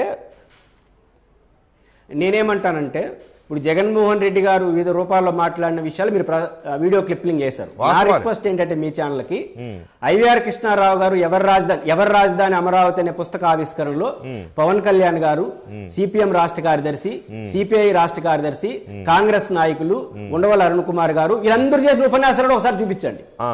ఏం మాట్లాడారు అమరావతి రాజధాని పైన? ఈ రోజు ఏం మాట్లాడుతున్నారు? మళ్ళీ అధికారం కోల్పోయిన తర్వాత, పదవులు కోల్పోయిన తర్వాత ఇవన్నీ క్రియేట్ అయినాయి. అధికారంలో ఉన్నప్పుడు, పదవులు ఉన్నప్పుడు ఎవరు ఏం మాట్లాడారు? పదవి కోల్పోయింది, మిగతా వాళ్ళకి ఏమని? ఎవరు? నో ఐవీఆర్ గారు పదవి కోల్పోయినాడు, మిగతా ఉపన్యాసం చెప్పలే ఏం కోల్పోయినారు? అదే ఇవే కోల్పోయినారు. పవన్ కళ్యాణ్ గారు అదేదో కమిటీ వేసి ఆ కమిటీ ద్వారా ఎన్ని వేల కోట్లు రావాల్సి ఉందని కూడా అడిగారు కదా అప్పట్లో. వాళ్ళేమి రాజధాని వ్యతిరేకించలేదే, జనసేన ఎప్పుడు అమరావతి రాజధాని వ్యతిరేకించలేదే. పైగా ఒక దశలో ఆయన కవాతు చేస్తాను కూడా క్లిప్పింగ్ వేయండి ఉంది కదా సార్. ఉన్నారు ఆయన, ఏం క్లిప్పింగ్ వేయండి, ఆ ఉపన్యాసం ఏం చెప్పారు క్లిప్పింగ్ వేయండి. ఎక్కడ ఉపన్యాసంలో 100 సార్లు మాట్లాడాడు, ఏ ఉపన్యాసం అని చెప్పాలి? ఐవీఆర్ గారు రాసిన పుస్తకాన్ని ఆవిష్కరిస్తూ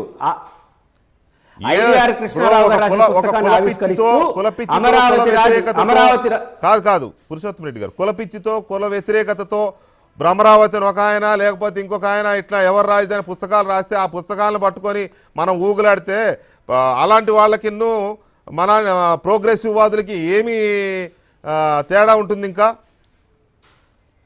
ఒక కన్స్ట్రక్టివ్గా సమస్యని పార్టీలన్నీ కుల పిచ్చి పార్టీలేనా? పార్టీల గురించి మాట్లాడాలా, నేను వ్యక్తుల గురించి మాట్లాడుతున్నా. వాళ్ళ ఉపన్యాసాలు ఏమంటున్నాను నేను, నా ఉపన్యాసం కాదు, వాళ్ళ ఉపన్యాసాలు వేయండి. నేను ఆ ఉపన్యాసం ఇప్పుడు నా రెడీగా అంటే నా దగ్గర లేదు, కానీ చాలా ఉపన్యాసాలు విన్నాం కదా. ఆయన అమరావతి మహిళలు చేస్తున్న సభకి వెళ్ళాడు, ముళ్ళకంపేసింది అప్పుడు ప్రభుత్వం, ముళ్ళకంప దగ్గర కూర్చున్నాడు, కవాతు చేస్తానన్నాడు. పర్టికులర్గా ఆ ఐవీఆర్ కృష్ణారావు గారి పుస్తకం అప్పుడు మరి రిలీజ్ అప్పుడు ఏమైనా మాట్లాడాడు, నేను ఫాలో అవ్వలేదు ఒకటి.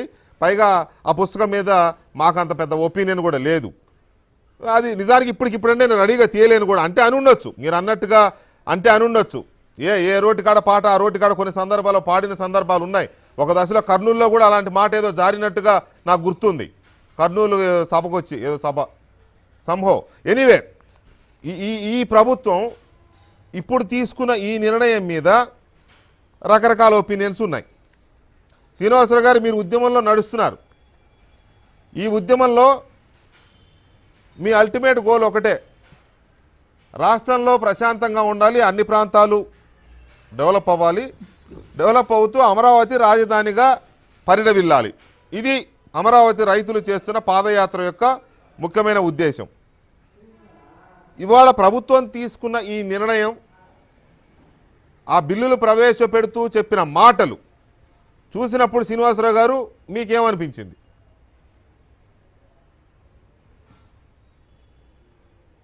ప్రారంభమైన దాదాపు 1 గంటన్నర తర్వాత ఈ వార్త వచ్చిందండి. ఈ వార్త వచ్చినప్పుడు ఒక క్షణం ఏమనిపించిందంటే, అసలు 3 రాజధానుల విధానాన్ని ప్రభుత్వం వెనక్కి తీసుకుంది, అమరావతిని ఏకైక రాజధానిగా కొనసాగించబోతుంది అని అనుకున్నాము. అయితే తర్వాత తెలిసిన విషయాలన్నీ కూడా చాలా బాధాకరమైన విషయాలు. పాయింట్ నెంబర్ 1, ఒక రాష్ట్ర శాసనసభకు హైకోర్టు ఎక్కడ ఉండాలో నిర్ణయించే అధికారం లేకుండానే బిల్లు ఆమోదించి దాన్ని చట్టం చేయడానికి ప్రయత్నం చేస్తే దాన్ని రేపో ఎల్లుండో హైకోర్టు కొట్టేయబోతుంది. ఎందుకంటే అది రాజ్యాంగ మౌలిక సూత్రాలకు వ్యతిరేకం కాబట్టి ఒక 2-3 రోజుల తర్వాత 4 రోజుల తర్వాత హైకోర్టు కొట్టివేయబోయే 3 రాజధానుల బిల్లుని ఈ రోజు ప్రభుత్వం ఉపసంహరించుకుంది. 2, నిన్న ఒక విశ్వసనీయ సమాచారం ప్రకారం ప్రముఖ పారిశ్రామికవేత్త, గుజరాత్కి చెందిన ఒక పారిశ్రామికవేత్త తాడేపల్లి వచ్చాడు. అదానీ గారు వచ్చాడు. ఎందుకు దాపరికం ఉంది అందులో? వచ్చాడు. ఇప్పుడు రాష్ట్ర ఆంధ్రప్రదేశ్ ఆర్థిక పరిస్థితి జగన్మోహన్ రెడ్డి గారికి, బుగ్గన రాజేంద్ర ప్రసాద్ గారి కన్నా ఎక్కువ వెంకటకృష్ణ గారికి తెలుసు. మీరు రీసెంట్ గా కూడా ఆంధ్రజ్యోతిలో ఒక ఆర్టికల్ రాశారు ఆంధ్రప్రదేశ్ ఆర్థిక సంక్షోభం గురించి. అవును. ఇప్పుడు 3 రాజధానుల అంశానికి కోర్టులో ఎదురవబోయే ఎదురు దెబ్బని తప్పించడానికి కొద్దిగా విరామం ఇచ్చి మళ్ళీ సిఆర్డిఏని బతికించి మళ్ళీ సిఆర్డిఏని చట్టాన్ని అమల్లోకి తీసుకొచ్చి అమరావతి భూములను తాకట్టు పెట్టి కొంత డబ్బులు తెచ్చుకోవాలి. అమరావతి భూముల్ని తాకట్టు పెట్టి కొన్ని డబ్బులు తెచ్చుకున్న తర్వాత నేను మీ డిబేట్ లో ఒక 3 నెలల క్రితం చెప్పానండి, వచ్చే ఎన్నికలకి జగన్మోహన్ రెడ్డి 3 రాజధానుల ఎజెండాతో వెళ్తాడు. నేను రాజధాని తీసుకొద్దామని ప్రయత్నం చేస్తే చంద్రబాబు కోర్టుకెళ్లి ఆపాడు అని రాయలసీమలోను ఉత్తరాంధ్రలోను చెప్తాడు. అయితే ఈ రోజు పాదయాత్రలా ప్రారంభమై జైత్రయాత్రలా కొనసాగుతున్న అమరావతి మహాపాదయాత్రకు వస్తున్న స్పందనలో వివిధ వర్గాల నుంచి వస్తున్న అభిప్రాయాలను క్రోడీకరిస్తే ఒక మాట చెప్తానండి, ఈ ప్రభుత్వం ఎన్ని ప్రయత్నాలు చేసినా వచ్చే ఎన్నికల్లో గతంలో వైసీపీకి ఓట్లేసిన దాదాపు సగం మంది ఈసారి జగన్మోహన్ రెడ్డికి వ్యతిరేకంగా వేస్తారు. కారణం ఏంటంటే 706 రోజుల క్రితం 3 రాజధానుల గురించి అసెంబ్లీలో ప్రకటించాడు. ఈ 706 రోజులుగా 5.5 కోట్ల మంది ఆంధ్రప్రదేశ్ భవిష్యత్తుని నడి రోడ్డు మీద వదిలేశాడు. రాజధాని లేదు, పెట్టుబడులు లేవు, కంపెనీలు లేవు, ఉద్యోగాలు లేవు. మొన్నటి వరకు వికే గారు, ఇప్పుడు మీకు చెప్తున్నాను, ఈ పాదయాత్రకు ముందు అమరావతి రైతులు మా భూములు పోగొట్టుకున్నా మేము రోడ్డున పడ్డాం అన్నప్పుడు అమరావతి గ్రామాల్లో లేదా గుంటూరు విజయవాడ మధ్యలో చాలా మంది ఏమనుకున్నారంటే వాళ్ళేదో భూములు ఇచ్చారు, నష్టపోయారు, వాళ్ళు పోరాటం చేస్తున్నారు అని ఉద్యమానికి దూరంగా ఉన్నారు. కానీ ఇప్పుడు నేను మీకు ఒక రహస్యం చెప్తున్నానండి, అమరావతి మహాపాదయాత్ర ఒక ప్రపంచంలో ఎందుకు జరుగుతుంది, ఎందుకు వేలాది మంది స్వచ్ఛంగా వస్తున్నారంటే నాకు ఒక రహస్యం తెలిసిందండి జనంలో. అదేంటంటే గుంటూరుకి యువతల, విజయవాడకి అవతల ఎవ్వరు సెంటు భూమి ఇవ్వలేదు, భూమి ఇవ్వలేదు.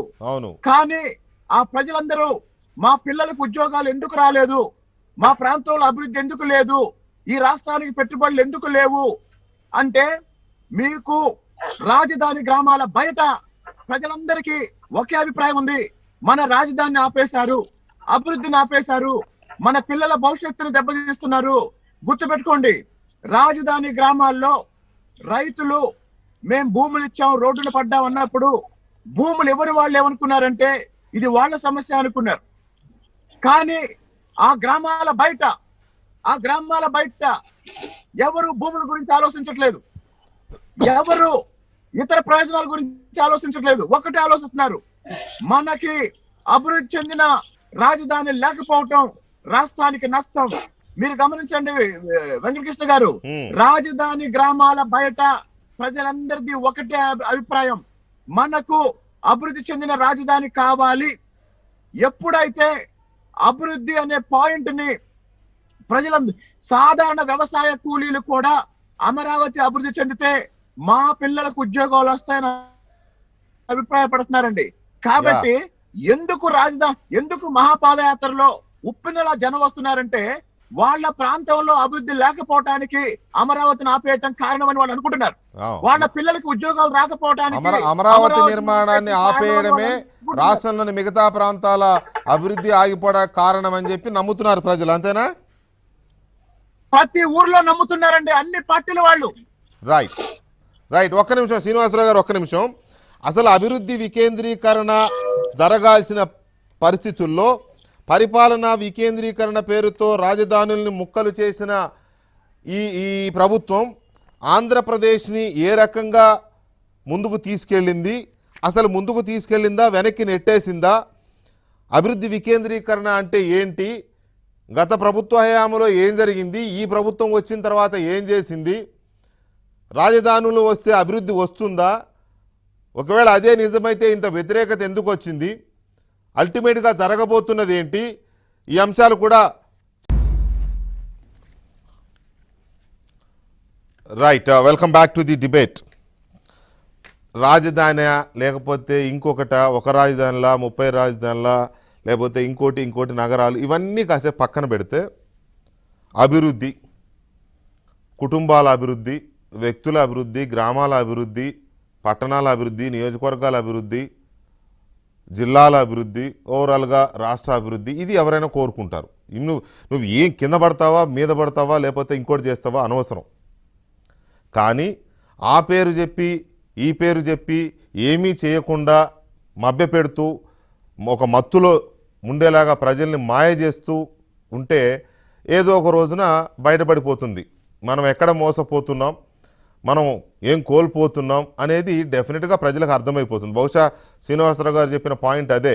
అమరావతిలో రైతులు ఏడిస్తే మనకేంటి అనుకున్న వాళ్ళకి దాని ద్వారా ఏం కోల్పోయామనేది అర్థమైంది కాబట్టే వాళ్ళు వచ్చి జాయిన్ అవుతున్నారు, వాళ్ళ మద్దతు తెలుపుతున్నారు అనేది బహుశా అదే పాయింట్ అయి ఉండాలి. ఉదాహరణకి అసలు ఇవాళ ప్రజలకు కావాల్సింది ఆంధ్రప్రదేశ్ అయినా, తెలంగాణ అయినా, భారతదేశమైనా, ఇంకేదైనా ప్రపంచంలో ఏదో ఎరిత్రియా, సోమాలియా లాంటి దేశమైనా ఏదైనా సరే ఓవరాల్ ఇంక్లూజివ్ డెవలప్మెంట్ కావాలి. డెవలప్మెంట్ కావాలంటే రాజధాని తీసుకెళ్ళి ఒక సెక్రటరీని అక్కడ కూర్చోబెట్టి, చీఫ్ సెక్రటరీని ముఖ్యమంత్రి గారు అక్కడ కూర్చుంటే అవుతుందా? అన్ని జిల్లాలు 23 వైజాగే రాజధాని అనుకుందామండి, 23 జిల్లాల్లో ముఖ్యమంత్రి ఉంటేనే మరి అవ్వాలిగా డెవలప్మెంట్ లెక్క ప్రకారం అవుతుందా?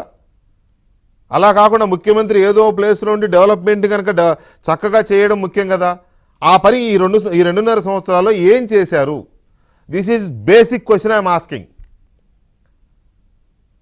ఈ మౌలిక ప్రశ్న, ఈ 2.5 సంవత్సరాల్లో అభివృద్ధికి సంబంధించి మీరు ఏ జిల్లాలో ఏం చేశారనేది ఒక స్పష్టమైన వైట్ పేపర్ అన్న ఏమైనా ఇవ్వడానికి ప్రభుత్వం సిద్ధంగా ఉందా?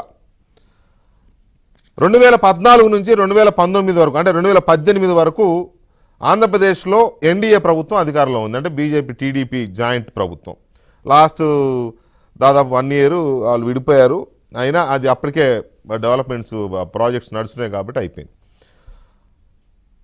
All India institute of medical sciences Mangalagiri అంటే Guntur, Indian institute of science education and research Tirupati, Indian institute of technology Tirupati, national institute of ocean technology Nellore, Indian institute of information technology Sri City, national institute of technology Tadepalligudem, Indian institute of tourism and travel management Nellore, national institute of design Vijayawada, Indian institute of management Visakhapatnam, tribal university Vizianagaram, Indian institute of information technology Kurnool, Central University Anantapur, National Academy of Customs Excise and Narcotics Anantapur.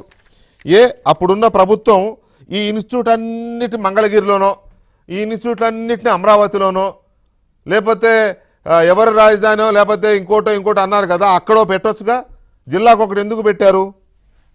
ఇది development వికేంద్రీకరణ, అభివృద్ధి వికేంద్రీకరణ అంటే ఇది కదా. ఆయన తర్వాత కొంచెం టైం తీసుకుంటున్న బాబ్జీ గారు అండ్ విజయ్ కుమార్ గారు, రాజా గారు. అలాగే అనంతపురం జిల్లా ఉద్యానవన కేంద్రం, సెంట్రల్ యూనివర్సిటీ, ఎయిమ్స్ అనుబంధ కేంద్రం, textile park, food park, Bharat electronics limited. ఇంకా ఉన్నాయి కానీ మెయిన్వే తీసుకున్నాను నేను. చాలా ఉన్నాయి, దాదాపు ఇంకో లిస్ట్ పెద్దదే ఉంది. కర్నూలు జిల్లా నూతన విమానాశ్రయం, ఓర్వకల్ వద్ద పారిశ్రామిక నగరం, హైదరాబాద్ బెంగళూరు పారిశ్రామిక కారిడార్ ప్రతిపాదన, న్యూక్లియర్ ఫ్యూయల్ కాంప్లెక్స్, సోలార్ మరియు wind power. Guntur VGTM metro rail, వ్యవసాయ విశ్వవిద్యాలయం, all India institute of medical sciences, జాతీయ విపత్తు నిర్వహణ సంస్థ, textile park, food park. Krishna జిల్లా Machilipatnam port development, VGTM metro rail, Bharat electronics లిమిటెడ్ని విస్తరింపజేయడం, అవనిగడ్డలు, మిసైల్ పార్క్.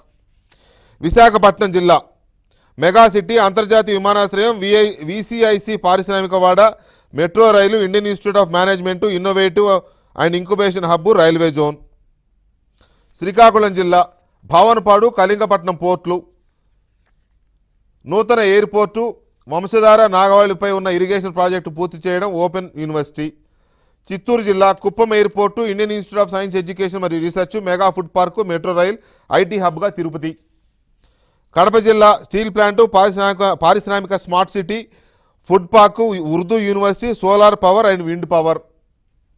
నెల్లూరు జిల్లా automobile hub, Dugarajapatnam port, institute of hotel management, marine institute. Prakasam జిల్లా దొనకొండ పారిశ్రామిక నగరం, university of science and mineral sciences, Ramayapatnam port, ఏడాది కాలంలో వెలిగొండ ప్రాజెక్టు. పశ్చిమ గోదావరి జిల్లా నేషనల్ ఇన్స్టిట్యూట్ ఆఫ్ టెక్నాలజీ, తాడేపల్లిగూడ విమానాశ్రయం, ఆయిల్ పంప్ పరిశ్రమ, పోలవరం ప్రాజెక్టు, ఉద్యానవన పరిశోధనా కేంద్రం. తూర్పుగోదావరి జిల్లా petroleum university, electronics and hardware park, VCIC కారిడార్లో Kakinada petroleum corridor, Telugu university, Kakinada LNG terminal. Vizianagaram జిల్లా గ్రీన్ఫీల్డ్ ఎయిర్పోర్ట్ నిర్మాణం, గిరిజన యూనివర్సిటీ. ఇంకా చాలా ఉన్నాయి. ఇవి కదా డెవలప్మెంట్. ఆఫ్ కోర్స్ వీటిలో కొన్ని శంకుస్థాపన దగ్గర ఆగిపోయాయి అనుకోండి, ఆఖరిలో వాళ్ళిద్దరి మధ్య కాపురంలో తేడాలు రావడం వల్ల ఆగిపోయినట్టున్నాయి. మెజారిటీ ఫంక్షన్లోకి వచ్చినాయి, ఇంకొన్ని అండర్ కన్స్ట్రక్షన్లో వీళ్ళు వచ్చినాక ఆపేసినట్టున్నారు. ఇక వీళ్ళు వచ్చినాక చేసింది ఏంటి, ఉన్న పోర్టులన్నీ అదానికి కట్టబెట్టారు, కొత్త పరిశ్రమలు లేవు, ఉన్న పరిశ్రమలు పాయే. ఆ కియా కూడా ఒకడు పోతా అని అన్నా కూడా లాస్ట్కి ఏదో బతిమాలారు, ఆగారు మొత్తానికి. ఏంటి ఇంకా చేసింది డెవలప్మెంట్ అంటే రాజధానిలో వెళ్తే చేస్తే డెవలప్మెంట్ వస్తుందా, లేకపోతే ఇట్లా డెవలప్ చేసుకోవడం కరెక్టా? బాబ్జీ గారు, వాట్ ఈజ్ డెవలప్మెంట్? వికే గారు, ముందు మీకు ప్యానెల్లో ఉన్న పెద్దలందరికీ నమస్కారం. ముందుగా మీకు ప్రత్యేకమైనటువంటి అభినందనలు, ఎందుకంటే 706 రోజుల నుంచి అమరావతి రైతులకు గొంతుగా మీరు కూడా ఉన్నారు కాబట్టి మీకు, మీ మేనేజ్మెంట్కి అందరికీ కూడా లోక్సత్తా పార్టీ నుంచి నేను అభినందనలు తెలియజేస్తున్నాను వికే గారు. ఇప్పుడు మీరు చెప్పినట్టు అంశం శ్రావణ్ గారు చాలా మంచి విషయాలు చెప్పారు, మీరు చెప్పారు, రెడ్డి గారు చెప్పారు, అందరి విషయాలు మనం అన్నీ తెలుసు. కానీ నేను చెప్తున్నటువంటి బాధాకరమైన అంశం ఏంటంటే, రాష్ట్రంలో ఎవరికి ఇవ్వలేనంత గౌరవం, ఎవరికి ఇవ్వలేనంత మెజారిటీ ముఖ్యమంత్రిగా జగన్మోహన్ రెడ్డి గారికి ఇస్తే, ఆయనంతటా ఆయనే దీన్ని పాడు చేసుకుంటూ ఈ రాష్ట్ర భవిష్యత్తును అగమ్య గోచరంగా తయారు చేయడంలో ఆయన కీలక పాత్ర పోషిస్తున్నారు. ఆయన మీరు మీరు మీరు వీడియో క్లిప్పింగ్స్ అన్ని వేశారు. రాష్ట్ర శాసనసభలో చెప్పింది ఆయనే, అన్ని చోట్ల మాట్లాడింది ఆయనే. నేను కట్టుకుంటున్నానని చెప్పి ఆయనతో పాటుగా ఆ రోజుల్లో రోజా గారు కానీ, మరి బొత్స సత్యనారాయణ గారు కానీ అందరూ కూడా మా నాయకుడే ఇక్కడ కట్టుకుంటుంటే మీరెందుకు అనుమానిస్తారు, అవమానిస్తారని మాట్లాడింది వాళ్ళే.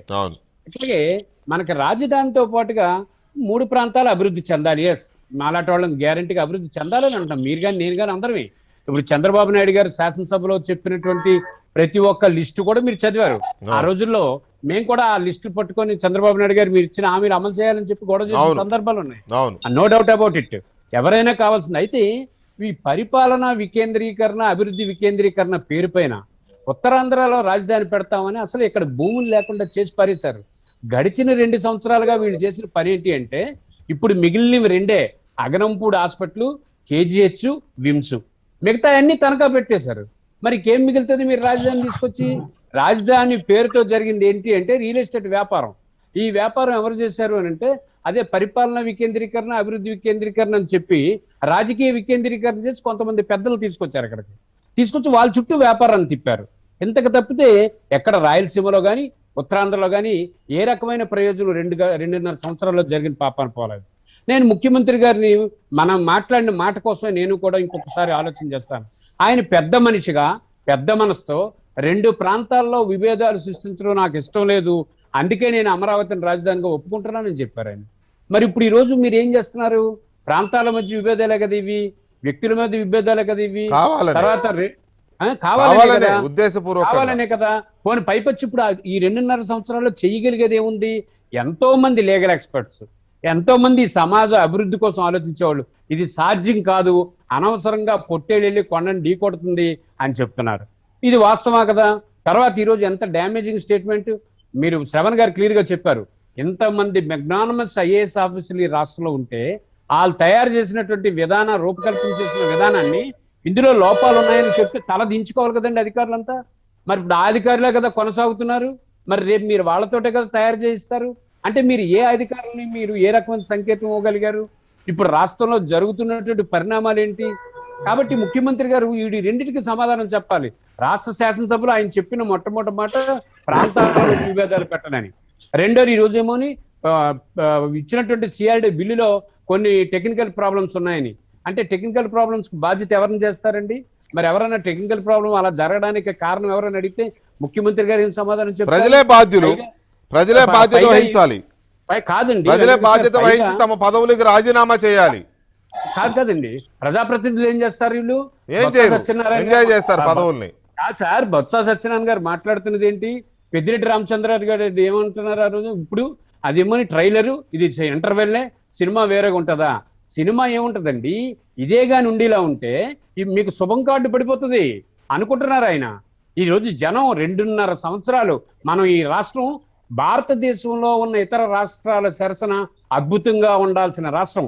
చంద్రబాబు నాయుడు గారి పరిపాలనలో బాగా చేయొచ్చు, లోపాలు చేయొచ్చు, కానీ మీకు ఇచ్చిన అధికారం సరిదిద్దమని, మిమ్మల్ని అంతకన్నా బాగా చేయమని. అందుకే కదా ఎవరు దేశంలో చేసుకోవాలని మెజార్టీ మీకు ఇచ్చారు. కానీ ఈరోజు మనం నవ్వులు పాలైపోయాం.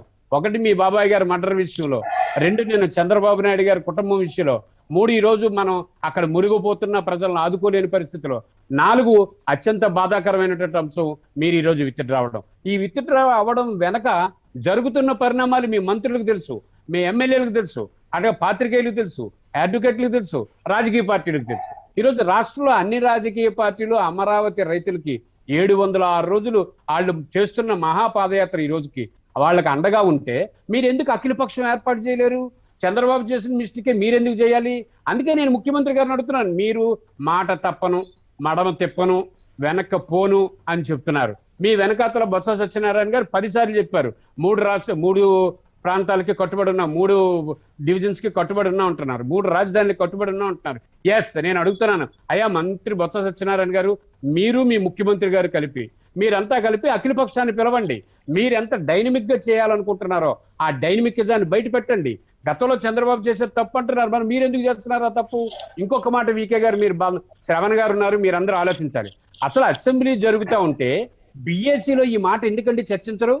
ఇది ఎవరి సొంతం, ఎవరి జాగిరి? బిఎస్సిలో చర్చ రావాలి కదా. శాసనసభలో చర్చ లేకుండా మీరు విల్లింగ్ ఎలా ఇస్తారండి హైకోర్టులో? ఎట్లాగండి మీరు విత్డ్రా అవుతారు? మీరు అంటే మీరు డెమోక్రసీని ఎవరి చేతిలో తీసుకుంటున్నారు? రాజ్యాంగం ఎవరి చేతిలో ఉందండి? మీరు ఏ రకమైన పరిణామాలు చేస్తున్నారు? మరి బిఎస్సి ఎందుకు పెట్టుకుంటాం? బిఎస్సిలో మీరు చేసినటువంటి కార్యక్రమం ఏంటి?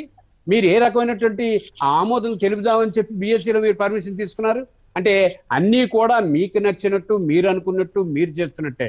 కానీ మీరు 30 సంవత్సరాల రాజకీయాల్లో అధికారంలో ఉంటామని అన్నారు, కానీ 3 సంవత్సరాలకే ముప్పు తిప్పలు పెడుతున్నారు రాష్ట్రంలో. ఇదేం పద్ధతి అని అడుగుతున్నాను ముఖ్యమంత్రి గారు. ఎంత గౌరవం ఇచ్చినటువంటి ప్రజలకు మీరు ఇచ్చినటువంటి భరోసా ఏంటి? అమరావతి రైతులు చేసిన తప్పేంటి? మీరు విశాఖపట్నం, రాయలసీమ అభివృద్ధి చేయొద్దని ఏ రాజకీయ పార్టీ అన్నిందా? తీయండి, పరిపాలన పరంగా మీరు అభివృద్ధి చేయండి, అలాగే మన రాజకీయ పరంగా అభివృద్ధి చేయండి. మీరు అట్లాగే మీరు అన్ని రకాలుగా అభివృద్ధికి, ఇప్పుడు మీరు ఇందాక లిస్టు చదివారు చంద్రబాబు నాయుడు గారు, ఆయన చేయలేనివి మీరు చేయండి. గతంలో రాజశేఖర రెడ్డి గారు ముఖ్యమంత్రిగా ఉన్నప్పుడు ఎవరో ఒక పెద్ద ఆయన వెళ్ళి రాజశేఖర రెడ్డి గారి దగ్గర చంద్రబాబు ఇలా చేశాడు అలా చేశాడంటే ఆయన అనొద్దు, ఆయన విజనరీ, ఆయన చెప్పిన పనులన్నీ నేను పూర్తి చేస్తానని చెప్పారట. అది లీడర్షిప్, అది డైనమికిజం. అందుకని గొప్ప స్థాయిలో రాజశేఖర రెడ్డి గారిని మనం అన్నాం.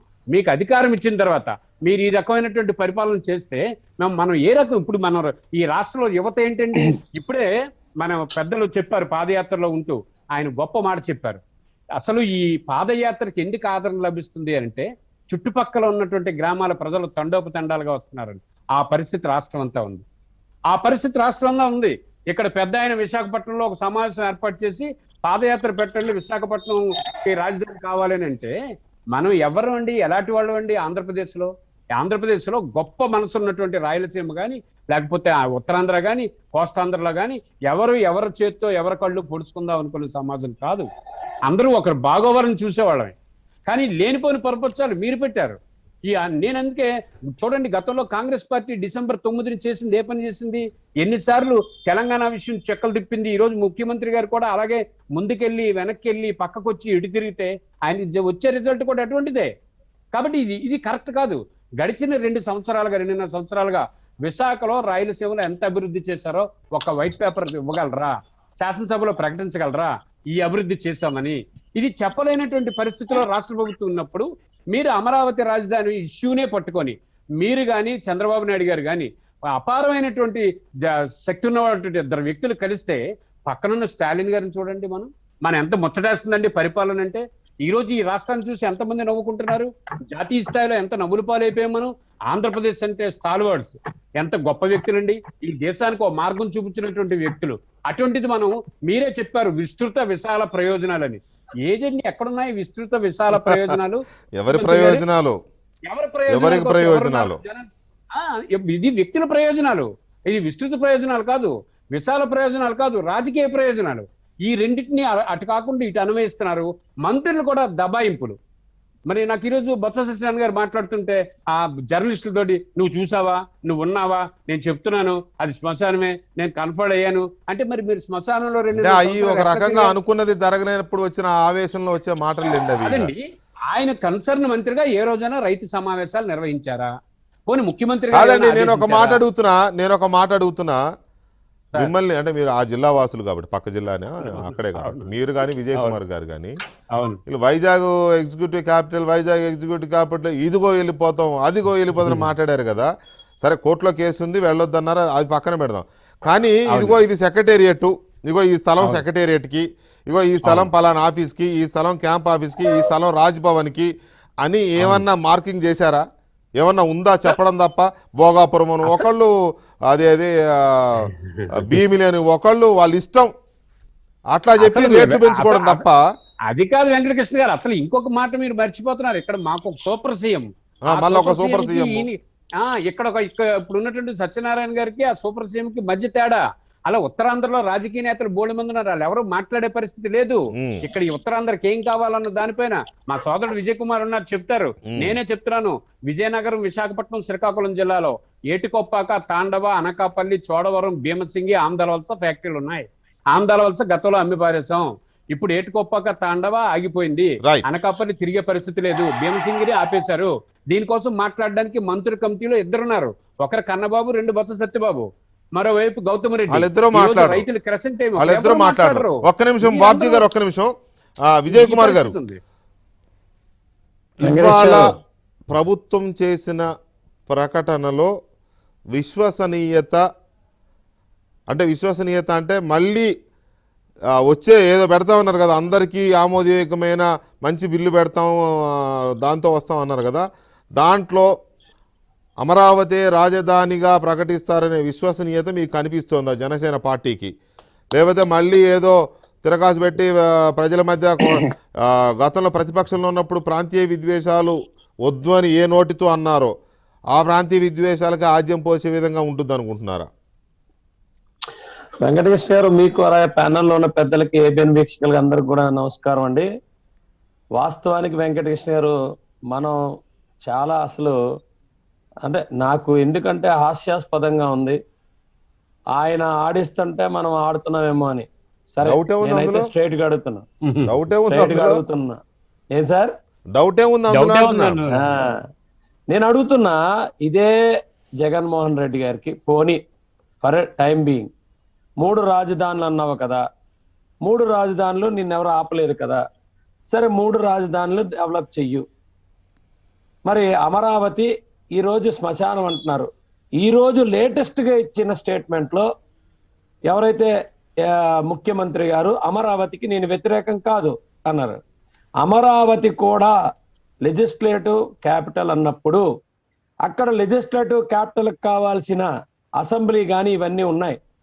టెంపరీ ఉన్నాయా, లేకపోతే అక్కడ ఎమ్మెల్యేలు ఎమ్మెల్సీలకు కావాల్సిన క్వార్టర్స్ కానీ, అక్కడున్న లెజిస్లేటివ్ స్టాఫ్కి కావాల్సిన క్వార్టర్స్ కానీ ఇవన్నీ కూడా అసంపూర్ణంగా, లేకపోతే రోడ్లు కానీ అసంపూర్ణంగా ఆగిపోయి ఉన్నాయి. ఒక పక్కనేమో బ్యాంకులు మా దగ్గర డబ్బులు ఉన్నాయి బాబు, మీకు శాంక్షన్ చేసిన డబ్బులు ఉన్నాయి పట్టుకెళ్ళండి అని అనే పరిస్థితి ఉంది. నేను స్ట్రైట్ గానే అడుగుతున్నా, 3 రాజధానులే అని అడుగుతున్నారు కదా. సరే, మీరు అనుకున్న ఆ అసెంబ్లీ, మీరు అనుకున్న ఆ లెజిస్లేటివ్ క్యాపిటల్ కోసం కావాల్సినవి అయినా మీరు కట్టారా? స్ట్రైట్గా అడుగుతున్నా. 2, ఎగ్జిక్యూటివ్ క్యాపిటల్ విశాఖపట్నం అన్నారు. ఎగ్జిక్యూటివ్ క్యాపిటల్ అనడానికి మేము స్ట్రైట్ గా, నేను కానీ బాబ్జీ గారు కానీ విశాఖపట్నంలో ఉన్న చాలా మంది నాయకులు మేము స్ట్రైట్ గా ఫస్ట్ నుంచి మేము మాట్లాడుతున్నాం. ఇందాక బాబ్జీ గారు నాకన్నా ముందు మాట్లాడారు కాబట్టి నేను స్ట్రైట్ గా మీది ఆయనది కూడా కోట్ చేసి అడుగుతున్నా. అసలు మాకు ఒక ఎంఆర్ఓ ఆఫీసే మా సొంతం కాని, గవర్నమెంట్ సొంతం కాని పరిస్థితుల్లో మా విశాఖపట్నం ఉంటే ఎగ్జిక్యూటివ్ క్యాపిటల్ ఎక్కడి నుంచి వస్తుంది? మీరేమో ఇంకా కొంచెం ముందుకు వెళ్ళిపోయి అసలు ఎక్కడ స్థలం ఉంది మీకేమన్నా మార్క్ చేశారంటే స్థలాలు లేవు సార్. ఇందా మా బాబ్జీ గారు చెప్పినట్టు 3 ఆ 125 ఎకరాలు కూడా ఇప్పుడు ఎంత తొందరగా అమ్మేద్దాం, తాకట్టు పెట్టేద్దామని అంటే అసలు గవర్నమెంట్ కి స్థలాలే లేకుండా ఈ రోజు మాట్లాడే ఎగ్జిక్యూటివ్ క్యాపిటల్ అంటే ఎలా? నేను స్ట్రైట్ గా అడుగుతున్నా. ఇక్కడ చాలా క్లారిటీ ఇవ్వదలుచుకున్నానండి. రేపో మాపో ఈ శ్రీనివాస్ గారు చెప్పినట్టు కానీ, శ్రవణ్ గారు చెప్పినట్టు కానీ, రేపో మాపో వెరీ షార్ట్లీ, అది 3 days అవనివ్వండి, 5 days అవనివ్వండి, 10 days అవనివ్వండి, ఈ ఏదైతే 3 క్యాపిటల్స్ నుంచి లీగల్ గా ఇది కరెక్ట్ కాదు అని దాన్ని కొట్టేయటం జరుగుతుంది. దానికి వ్యతిరేకంగా, గవర్నమెంట్కి వ్యతిరేకంగా తీర్పు రాబోతుంది. ఆ తీర్పు వచ్చిన తర్వాత జరిగే పరిణామాలు, ప్రాబ్లమ్స్ ఏమంటే, విశాఖపట్నంలో ఏదైతే ఆక్యుపై చేసుకున్నారో తస్మదీయులు, అస్మదీయులు, ఆ అస్మదీయులు వాళ్ళ సొంత మనుషులు ఇక్కడ రియల్ ఎస్టేట్ వ్యాపారం కానీ, లేకపోతే ఫార్మా కంపెనీలకి 1000 ఎకరాలు ఆల్రెడీ ఎక్వైర్ చేసినవి కానీ, లేటెస్ట్ గా కొన్ని ఐడెంటిఫై చేసుకున్నాయి కానీ, ఈ భూములన్నిటికీ కూడా మీరు గుర్తుందో లేదో, ఎప్పుడు అయినా సరే వాళ్ళు ఏదైనా ఒక తాకట్టు పెట్టడం కానీ, అమ్మడం కానీ, లేఅవుట్ లేయడం కానీ చేసేటప్పుడు 3 రాజధానులను బయటికి తీసుకొస్తారు. వాస్తవం సార్ ఇది. ఎందుకంటే మేము విశాఖపట్నంలో ఉన్నాను కాబట్టి, ఏదైతే క్యాపిటల్ అని చెప్పి ఊరిస్తున్న ఋషికొండ ప్రాంతంలో నేను ఉన్నాను కాబట్టి నేను చెప్తున్నా దాని పరిస్థితి ఏంటనేది నేను చెప్తున్నా. ఇది ఎంత మోసపూరితం అంటే, ఆయన ఎట్టి పరిస్థితుల్లో మీరు అభివృద్ధి అంటున్నారు, మీరు ఇప్పుడు ఒక రోడ్ మ్యాప్ మీరు చెప్పారు, గత ప్రభుత్వం చేసిన రోడ్ మ్యాప్ చెప్తున్నారు. ఒక ప్రభుత్వం అన్నాక 3 రాజధానులు కాదు, మీరు అంటున్న దాంట్లోనూ 13 జిల్లాలకి 13 రాజధానులు ఇవ్వండి. అప్పుడు కదా మీరు అంటున్న దానికి కరెక్ట్నెస్ వస్తుంది, మీరు అంటున్న దానికి సెన్స్ ఉంటుంది. మీరు ప్రభుత్వం అన్నాక 13 జిల్లాల్లో ఉన్న ప్రతి ఒక్క పంచాయతీ కూడా డెవలప్ చేయాల్సిన బాధ్యత, చిత్తశుద్ధి ప్రభుత్వం మీద ఉంది. అంటే ప్రతి పంచాయతీ సుమారు మనకున్న 4000 5000 పంచాయతీలు ఉంటే ఆ 5000 పంచాయతీలకి 5000 క్యాపిటల్ సిటీలు ఇస్తారా? నేను స్ట్రైట్ గా అడుగుతా ఉన్నాను. అంటే వాళ్ళు ఏంటి, వాళ్ళకి అవసరం లేదా? ఈరోజు శ్రీకాకుళంకి అవసరం లేదా? కర్నూలు ఎందుకు, కడప ఎందుకు కాదు, అనంతపురం ఎందుకు కాదు? నేను అంటుంది ఊరికే మభ్యపెట్టి చేతకాని వాడు సోది చెబితే ఆ సోది మనం వెనకాతలుండి వినడం తప్ప ఇందులో ఏం లేదు. సారీ అండి ఎవరినైనా నేను హట్ చేస్తే, వెంకటకృష్ణ గారు ఏముందిలే, వాస్తవం.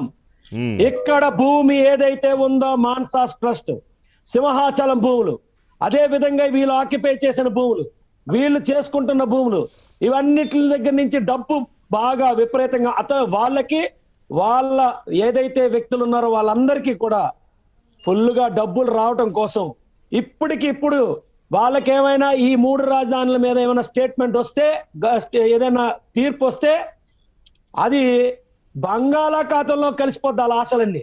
దానికోసం ఈరోజు విత్డ్రా చేసుకొని మళ్ళా ఇంకొకసారి పెడతారా? ఏం పెడతారండి? వాళ్ళే ఓపెన్ గా చెప్తున్నారు దీంట్లో టెక్నికాలిటీలు మిస్ అయింది అని. మరి అంత ప్రెస్టేజియస్ గా ఎస్ మేము 3 రాజధానులు అని చెప్పి ఈ మంత్రులందరూ మాట్లాడుతున్నారు కదా, మరి అంత ప్రెస్టేజియస్ గా ఈ వైఎస్ఆర్సీపీ పార్టీ తీసుకొచ్చిన 3 రాజధానులకి టెక్నికాలిటీ లేకుండా మీరు ఎలా మీరు లీగల్ గా వెళ్ళారనేది నేను డైరెక్ట్ గా అడుగుతున్నానండి. అంత టెక్నికాలిటీ వాళ్ళకి తెలుసు, ఇందులో టెక్నికాలిటీ లేదని ఇందాక శ్రవణ్ గారు చెప్పినట్టు. వాస్తవానికి మభ్యపెట్టి మాయ చేసి వాళ్ళు పబ్బం గడుపుకుంటున్నారు. విశాఖపట్నం భూములన్నీ అమ్ముకుంటున్నారు. ఇంకా చాలా ఉన్నాయి, నోటి దగ్గరికి వచ్చాయి. ఈ నోటి దగ్గరికి వచ్చి ఈ జేబులోకి నోట్లోకి వెళ్ళడానికి ఇది ఎప్పుడైతే ఈ తీర్పు వస్తుందో ఈ తీర్పుతో అడ్డుపడిపోద్ది అనే భయంతో ఈరోజు వెనక్కి తీసుకున్నారు తప్పితే ఇంకొకటి ఏం లేదండి. ఇది వాస్తవం. నేను చెప్తుంది 100% వాస్తవం. 2, ఆల్రెడీ విశాఖపట్నం ఉంది. ఆ విశాఖపట్నాన్ని ఇంకా ముందుకు తీసుకెళ్లిపోతే హైదరాబాద్ కన్నా బ్రహ్మాండంగా డెవలప్ అయిపోతుంది అన్నారు. 1 minute సార్, ప్లీజ్ లాస్ట్ వరకు ఉన్నాను.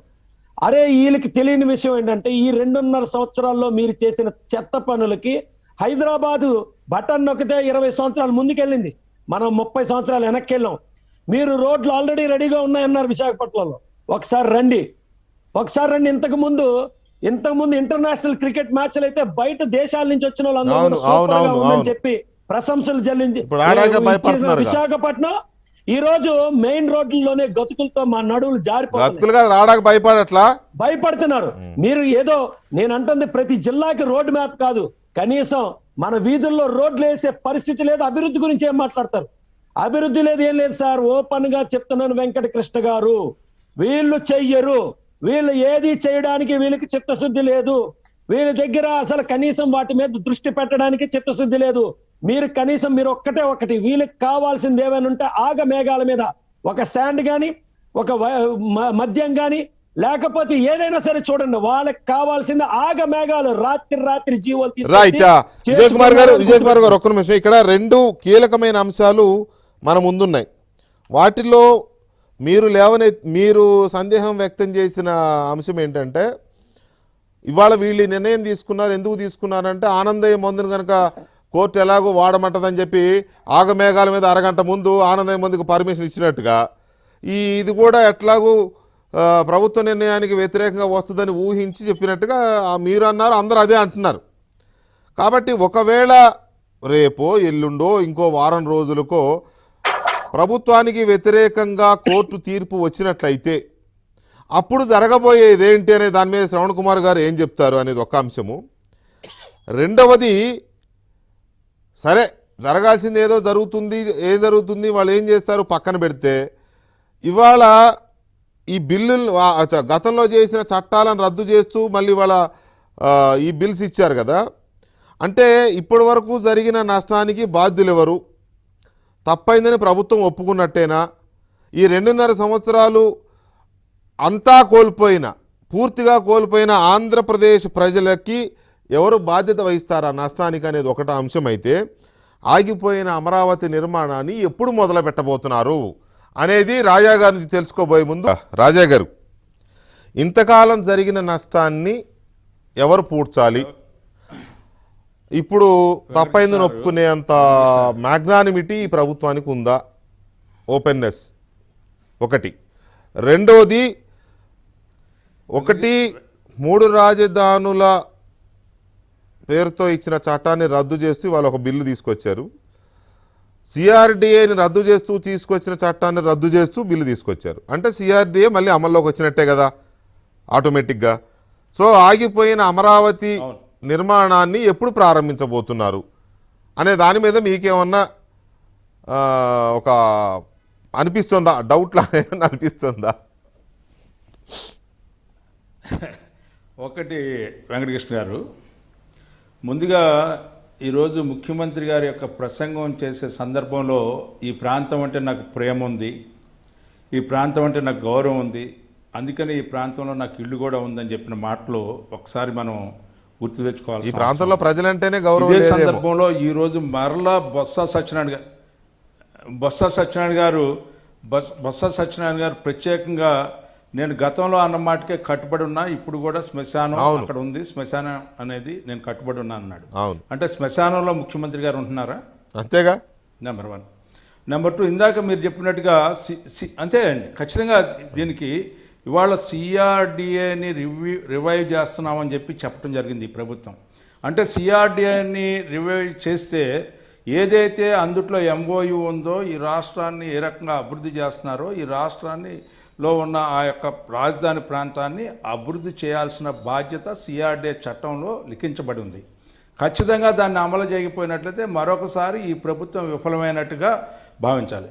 ముందుగా ఈ 2.5 సంవత్సరాలు ఈరోజు ఇవాళకి తెలిసిందంటున్నారు తప్పులు చేశామని చెప్పి, చట్టాన్ని సక్రమంగా చేయలేదని చెప్పి, అధికారులు చేయలేదో వీళ్ళు చేయలేదో లేకపోతే వీళ్ళు మాటలిని అధికారులు వీళ్ళకి అనుగుణంగా ఈ చట్టాలని చట్టవిరుద్ధంగా తయారు చేశారో నాకైతే తెలియదు. కానీ శ్రావణ్ కుమార్ గారు దాన్ని చెప్తే బాగుంటుంది. అయితే ఇక్కడ మనం గమనించాల్సింది ఏంటంటే ఈ 2.5 సంవత్సరాలు ఈ రాష్ట్ర ప్రజల్ని కష్టపెట్టినందుకు నష్టపెట్టినందుకు ముందుగా ఈ ప్రభుత్వం గౌరవప్రదంగా నేను తప్పు చేశాను, నేను గౌరవప్రదంగా నేను మీ అందరికీ క్షమాపణలు చెప్తున్నానని చెప్పినట్లయితే ముఖ్యమంత్రి గారి అసెంబ్లీ సాక్షిగా చాలా బాగుండేదనేది నా అభిప్రాయం అండి. ఆ రకంగా అభివృద్ధి చేయడానికి నేను నాంది పలుకుతున్నాను రేపటి నుంచి అనేది చెప్తే బాగుండేది. కానీ నేను చాలా ఇంకా కొత్తగా ఆలోచన చేసి కొత్త సాంకేతిక ప్రక్రియలో వెళ్ళి ఏదో అభివృద్ధి చేయడానికి ప్రయత్నిస్తున్నానని చెప్పే ముందులా ఈ రోజున చట్టాలు ఎందుకు వీగిపోతున్నాయి, చట్టాలను ఎందుకు రద్దు చేసుకుంటున్నాను, ఎందుకు రిపీల్ చేశాను, ఆ రిపీల్ చేయడానికి యొక్క ఉద్దేశం ఏంటి, ఇవాళ కేసులు వేస్తే రద్దు చేస్తాననే ముఖ్యమంత్రిని ప్రభుత్వాన్ని మనం చూస్తూ ఉన్నాం. కేసు అనేది ఎవరికి నష్టం జరిగితే వాళ్ళు వేస్తూ ఉంటారు. అందుకనే నువ్వు రద్దు చేసుకున్నావా, నీకు తెలీదా? గతంలో 3 సార్లు వాదనలు జరిగినాయి, ఆ వాదనలో నువ్వు పాత్ర వహించావు, ప్రభుత్వం భాగస్వామి అయింది ఆ వాదనలో. మీకు ఆ రోజు నుంచి ఈ రోజు వరకు 2.5 సంవత్సరాలు అయ్యే వరకు కూడా మీకు తెలియలేదా అని చెప్పి నేను అడుగుతున్నా. ఎందుకంటే ఈ రోజున కొన్ని అంశాలని పక్కదావ పట్టించడానికి ఇది కూడా ఒక పాత్ర అండి. ఈ రోజున అగౌరవమైన మాటలు మాట్లాడి అన్న నందమూరి తారక రామారావు కుటుంబ సభ్యుల్ని అగౌరవపరిచిన సందర్భంలో ఆగ్రహం రాష్ట్ర వ్యాప్తంగా మహోజ్వాల్లాగా వ్యక్తీకరించే సందర్భంలో దాన్ని పక్కదావ పట్టడానికి వరదలు ఈ రోజున ఏదైతే 3 రోజుల ముందల కుప్పంలో ఎలక్షన్స్ జరుగుతుంటే 3 రోజుల ముందల తీసుకెళ్లి దొంగోట్లు వేయించిన ఈ ప్రభుత్వానికి సిగ్గుశరం లేకుండా ఇవాళ వర్షాలు వస్తున్నాయి, వరదలు వస్తున్నాయి, తుఫాన్ వస్తుంది అనేది సంకేతాలు ఉన్నా కూడా శాస్త్రపరంగా సాంకేతిక పరంగా నువ్వు కట్టడి చేయలేక ఈ రోజున 60-70 మంది నీ సొంత జిల్లాలో ముఖ్యమంత్రి సొంత జిల్లాలో మరణిస్తే ఇవాళ దాన్ని పక్కదావ పట్టించడానికి ఇలాంటి నిర్ణయాలు ఏదైతే నీకు తెలిసిన నిర్ణయం, ఎందుకంటే నీకు రాబోయే నిర్ణయం గురించి తెలుసు, దాన్ని పక్కదావ పట్టించడానికి ఈ రోజున ఈ రకమైన ప్రయోగం కూడా చేశారనేది నా భావన అండి. అందుకే ముందుగా ఈ రాష్ట్ర ప్రజలకి వీళ్ళు క్షమాపణ చెప్పుకొని ప్రారంభించాల్సిన అంశం ఉంది అని చెప్పి నేను భావిస్తున్నా ఈ ప్రభుత్వానికి. ఇదే సందర్భంలో ఇంకోటి మాట్లాడుతూ ఉన్నారండి, ఎంత పక్కదోవ పట్టించడానికి 1,00,000 కోట్లు అయిద్దని చెప్తున్నానండి. ఇవాళ ఇది ప్రజలు ఇచ్చిన ప్రజా రాజధాని, ప్రజల ద్వారా ఏర్పడినటువంటి ప్రజా రాజధాని. 1,00,000 కోట్లు కాదు, 1,00,000 పైసలు కూడా అవసరం లేదని చెప్పి కొన్ని 100 సార్లు అందరూ కూడా చెప్పిన మాట గత ప్రభుత్వం చెప్పింది. ఇవాళ ఈ ప్రభుత్వానికి కూడా తెలుసు దీని ఆస్తి విలువ ఎంత. 54,000 ఎకరాలు, దాంట్లో 35,000 ఎకరాలు ప్రజలు రైతాంగం దాతృత్వంతో ఏర్పడినటువంటి ఈ ప్రజా రాజధానిలో ఇవాళ ఒక్క పైసా కూడా అవసరం లేదు. సెల్ఫ్ మేడ్ క్యాపిటల్ ఎక్కడ కూడా ప్రపంచంలో ఇంతవరకు సెల్ఫ్ మేడ్ క్యాపిటల్ లేదు. ప్రజల్ని భాగస్వామ్యం చేసినటువంటి క్యాపిటల్ ఇంతవరకు లేదు. అందుట్లో కూడా ఎస్సీ, ఎస్టీ, బీసీ, మహిళలు, అదేవిధంగా మైనార్టీ అందరినీ కూడా భాగస్వామ్యం చేసినటువంటి ఏకైక రాజధాని ప్రజా రాజధాని అనేటువంటి అమరావతి రాజధానిని వీళ్ళు చిన్నగా తీసుకుంటా ఉన్నారు. ఇవాళ ఏదైతే ఎస్సీ నియోజకవర్గం అయినటువంటి ఇది ఒక ప్రత్యేకత, ఇన్ని ప్రత్యేకతలు, పూర్వ వైభవం కూడినటువంటి అమరావతి నామధాయం, ఇలాంటి ఎన్నో పెక్యులారిటీస్ ఉంటే, స్పెషాలిటీస్ ఉంటే, అలాంటి వైభవం కలిగినటువంటి రాజధానిని అభివృద్ధి చేసి గొప్పవాడు అనిపించుకోవాల్సిన వ్యక్తులు ఈ రోజున దుర్మార్గంగా ఒక వర్గాంది అని చెప్పి ఈ రోజున ప్రజల్లోకి తీసుకెళ్ళడానికి ప్రయత్నం చేసే విధానం ఎంత తప్పో ఒకసారి ఆలోచన చేయాల్సిన అవసరం ఉంది. ఖచ్చితంగా వీళ్ళు ప్రజలకి క్షమాపణ చెప్పాల్సిన అవసరం ఉందని చెప్పి ఈ సందర్భంగా నేను మనవి చేస్తాను. అంతేకాకుండా 32% ఎస్సీలు ఉన్న ప్రాంతం, అదేవిధంగా 18% రెడ్లు ఉన్న శాతం, అదేవిధంగా బీసీలు, అదేవిధంగా అన్ని రకాల మైనార్టీసు, అన్ని జాతులు, అన్ని మతాలు కూడినటువంటి ఒక పవిత్ర సంఘమైనటువంటి ప్రదేశాన్ని ఈ రోజున నిర్వీర్యం చేయడానికి మీరు ప్రయత్నిస్తున్నారంటే ఈనాడు కూడా మరలా నిర్వీర్యం చేయడానికి ప్రయత్నిస్తున్నారంటే ఇంతకంటే దుర్మార్గం లేదు. ఖచ్చితంగా ఈ రోజున ఈ ప్రజా రాజధానిని ఈ రోజున రిపీల్ చేసిన విధానం కూడా ఎందుకు రిపీల్ చేశామనేది మీరు చెప్పాలి ప్రజలకి. చెప్పే దాంట్లో కూడా సంజాషించుకోవాలి, ఇచ్చే దాంట్లో కూడా క్షమాపణ చెప్పాల్సిందే. చంపలేసుకొని క్షమాపణ చెప్పాలండి, మామూలుగా కూడా కాదని చెప్పి ఈ సందర్భంగా నేను మనం చేస్తాను. ఇమీడియట్గా వీటిని రిపీల్ చేసినందుకు రెండు చట్టాలని ఇది చేసిన బిల్లులు పెట్టినందుకు ఇమీడియట్గా సిఆర్డీఏకి అన్ని అధికారాలు ఆటోమేటిక్గా దఖలు పడతాయని కూడా చెప్పారు కదా వాళ్ళు ఇచ్చిన దీంట్లో నోట్లో. కాబట్టి ఇమీడియట్గా ఆగిపోయిన అమరావతి పనుల్ని ప్రారంభించాల్సిన అవసరం ఉందా లేదా? అంతే కదా, ప్రారంభించాలి కదండి. ఖచ్చితంగా ఉందండి. రైట్. శ్రవణ్ కుమార్ గారు, ఇక్కడ చాలా కీలకమైంది ఏంటంటే విజయ్ కుమార్ గారు లేవనెత్తిన అంశం, కోర్టు తీర్పు ఇలా మనకు వ్యతిరేకంగా వస్తుంది అందుకు ముందే మేల్కొందామనే ఉద్దేశంతో చేసినట్టుందని అందరూ ఇదే చెప్తున్నారు. చాలామంది ఇదే అభిప్రాయాన్ని వ్యక్తం చేస్తున్నారు. రేపు తీర్పు వచ్చిన తర్వాత ఓకే అలా అనుకుందాం, ప్రభుత్వం ఏదైతే భావిస్తుందని అనుకుంటున్నామో మనం కూడా అలాగే అనుకుందాం. ప్రభుత్వం తీసుకునే నిర్ణయాలను వ్యతిరేకిస్తూ ప్రభుత్వానికి వ్యతిరేకంగా కోర్టు తీర్పు వస్తే అప్పుడు ప్రభుత్వం ఏం చేస్తుంది, ఏం చేయాలి? వికే గారు విజయ్ కుమార్ గారు మంచి పాయింట్లు లేవనెత్తారు. దాన్ని ఎక్స్టెన్షన్ చేయలే. అంటే నేనేమనుకుంటానంటే రేపొద్దున అమరావతి 3 రాజధానుల బిల్లు హైకోర్టు కొట్టివేసిన తర్వాత హైకోర్టు ఇచ్చే జడ్జిమెంట్ హిస్టారికల్ జడ్జిమెంట్ కాబోతుంది.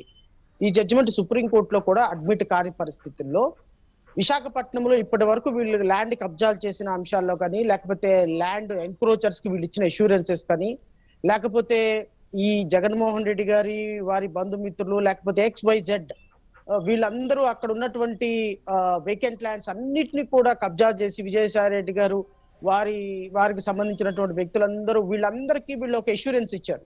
విశాఖపట్నంలో రాజధాని రాబోతుంది, మీ ల్యాండ్ రేట్లు 100 times మోర్ పెరుగుతాయని. ఇప్పుడు ఈ ల్యాండ్ ఎంక్రోచర్స్ కి, ల్యాండ్ గ్రాబర్స్ కి ఇక్కడ వీళ్ళు అష్యూరెన్స్ ఇచ్చిన వాళ్ళ ఆశలని అడియాశలు అయిపోతే వాళ్ళు ఖచ్చితంగా వీళ్ళని కార్నర్ చేస్తారు. మిమ్మల్ని నమ్ముకొని మేము ఇక్కడ పెట్టుబడి పెట్టామనో, లేకపోతే మిమ్మల్ని నమ్ముకొని మేము ల్యాండ్లు కొన్నామనో, ఇప్పుడు మేము పెట్టిన పెట్టుబడికి అష్యూరెన్స్ ఏంటోనో అని ఎవరు పెట్టుబడులు పెట్టలేదు సార్. మహా అయితే ల్యాండ్లు కొన్నారు, కొంతమంది ల్యాండ్లు కబ్జా చేశారు, అంతకుమించి అక్కడ జరిగింది ఏం లేదు. బహుశా ఇప్పుడు వీళ్ళు ఎవరికైతే విశాఖపట్నంలో భవిష్యత్తులో వీళ్ళు ఆక్రమించుకున్న ల్యాండ్లకైనా సరే వేరే వాళ్ళకి అమ్మాలంటే దానికి ఆ యాంటిసిపేషన్ షేర్ మార్కెట్ లాగా ఇప్పుడు అక్కడ ఆక్రమించుకున్నటువంటి భూములు అమ్మాలి అంటే యాంటిసిపేషన్ ఉండాలి. అక్కడ రాజధాని రాదు అని నిర్ధారణకు వచ్చిన తర్వాత ల్యాండ్ వాల్యూ పడిపోతే అది వీళ్ళకి నష్టం కదా. సో రేపొద్దున ఈ ల్యాండ్ ఏదైతే 3 bills ని విత్డ్రా చేసుకొని మేము భవిష్యత్తులో బెటర్ వేలో ఈ ప్లేస్ చేస్తామన్న అంశాల్లో వాళ్ళని they will keep them under the same impression for many years. నాకు తెలిసి కొన్ని రోజుల దాకా వాళ్ళని ఆ ఇంప్రెషన్ లో పెట్టి ఈ ల్యాండ్ పుల్లింగ్ సిస్టమ్ లో ల్యాండ్ ఆక్రమించుకున్న వాటిని ఒక మార్కెట్ వాల్యూ వచ్చేదానికి దాన్ని సస్టైనబిలిటీ చేసుకోవడానికి చేసేటువంటి ఒక ప్రయత్నం అయ్యి ఉండొచ్చు. రెండోది ఏంటి అంటే నాకు జగన్మోహన్ రెడ్డి గారి ప్రభుత్వాన్ని కానీ వారిని చూసి వారి మాటల్ని నాకు ఎంత బాధ కలుగుతుందంటే ఆయన్ని చూస్తే పాప జాలేస్తుంది నాకు ఒక విధంగా చెప్పాలంటే. ఎందుకంటే తెలివిగల్లవాడికి మనం చెప్పొచ్చు ఇది అంటే వింటాడు, ఎందుకంటే తెలివిగల్లవాడు ఓపెన్ మైండ్ లో ఉంటాడు, ఎవడు చెప్పినా వింటాడు. తెలివి అసలు లేని వాడికి కూడా వింటాడు, ఏమైనా చెప్తే ఏమని నాకేం తెలియదు వాళ్ళు ఏదో చెప్తున్నారని. తెలివిగల్లవాడుని అని ఇంప్రెషన్ లో ఉన్నవాడు ఎవరి మాట వింటాడు. That is what is happening now. Jaganmohan Reddy గారు నేను తెలివిగల్లవాడిని అని ఎవరి మాట వినకుండా ఉండటంతో ఈ ప్రాబ్లమ్స్ అన్ని వస్తున్నాయి. జగన్మోహన్ రెడ్డి గారు ఎవరైనా చెప్తే వింటారా? ఎవరు చెప్తే వినరు. ఎవరన్నా తెలివిగల్లవాడా పోనీ అలాంటి నిర్ణయాలు తీసుకుంటాడా? అలాంటి నిర్ణయాలు తీసుకున్న పరిస్థితి కూడా ఉండదు. దురదృష్టం ఏంటి అంటే ఎవరైనా ముఖ్యమంత్రి అవడానికి స్ట్రాటజిస్టులు అవసరం. పీకే గారు లాంటి వాళ్ళు వచ్చి ఈయన ముఖ్యమంత్రి అయిన తర్వాత కూడా స్ట్రాటజిస్టులు అవసరం అవుతున్నారు. అది దురదృష్టకరమైనటువంటి విషయం.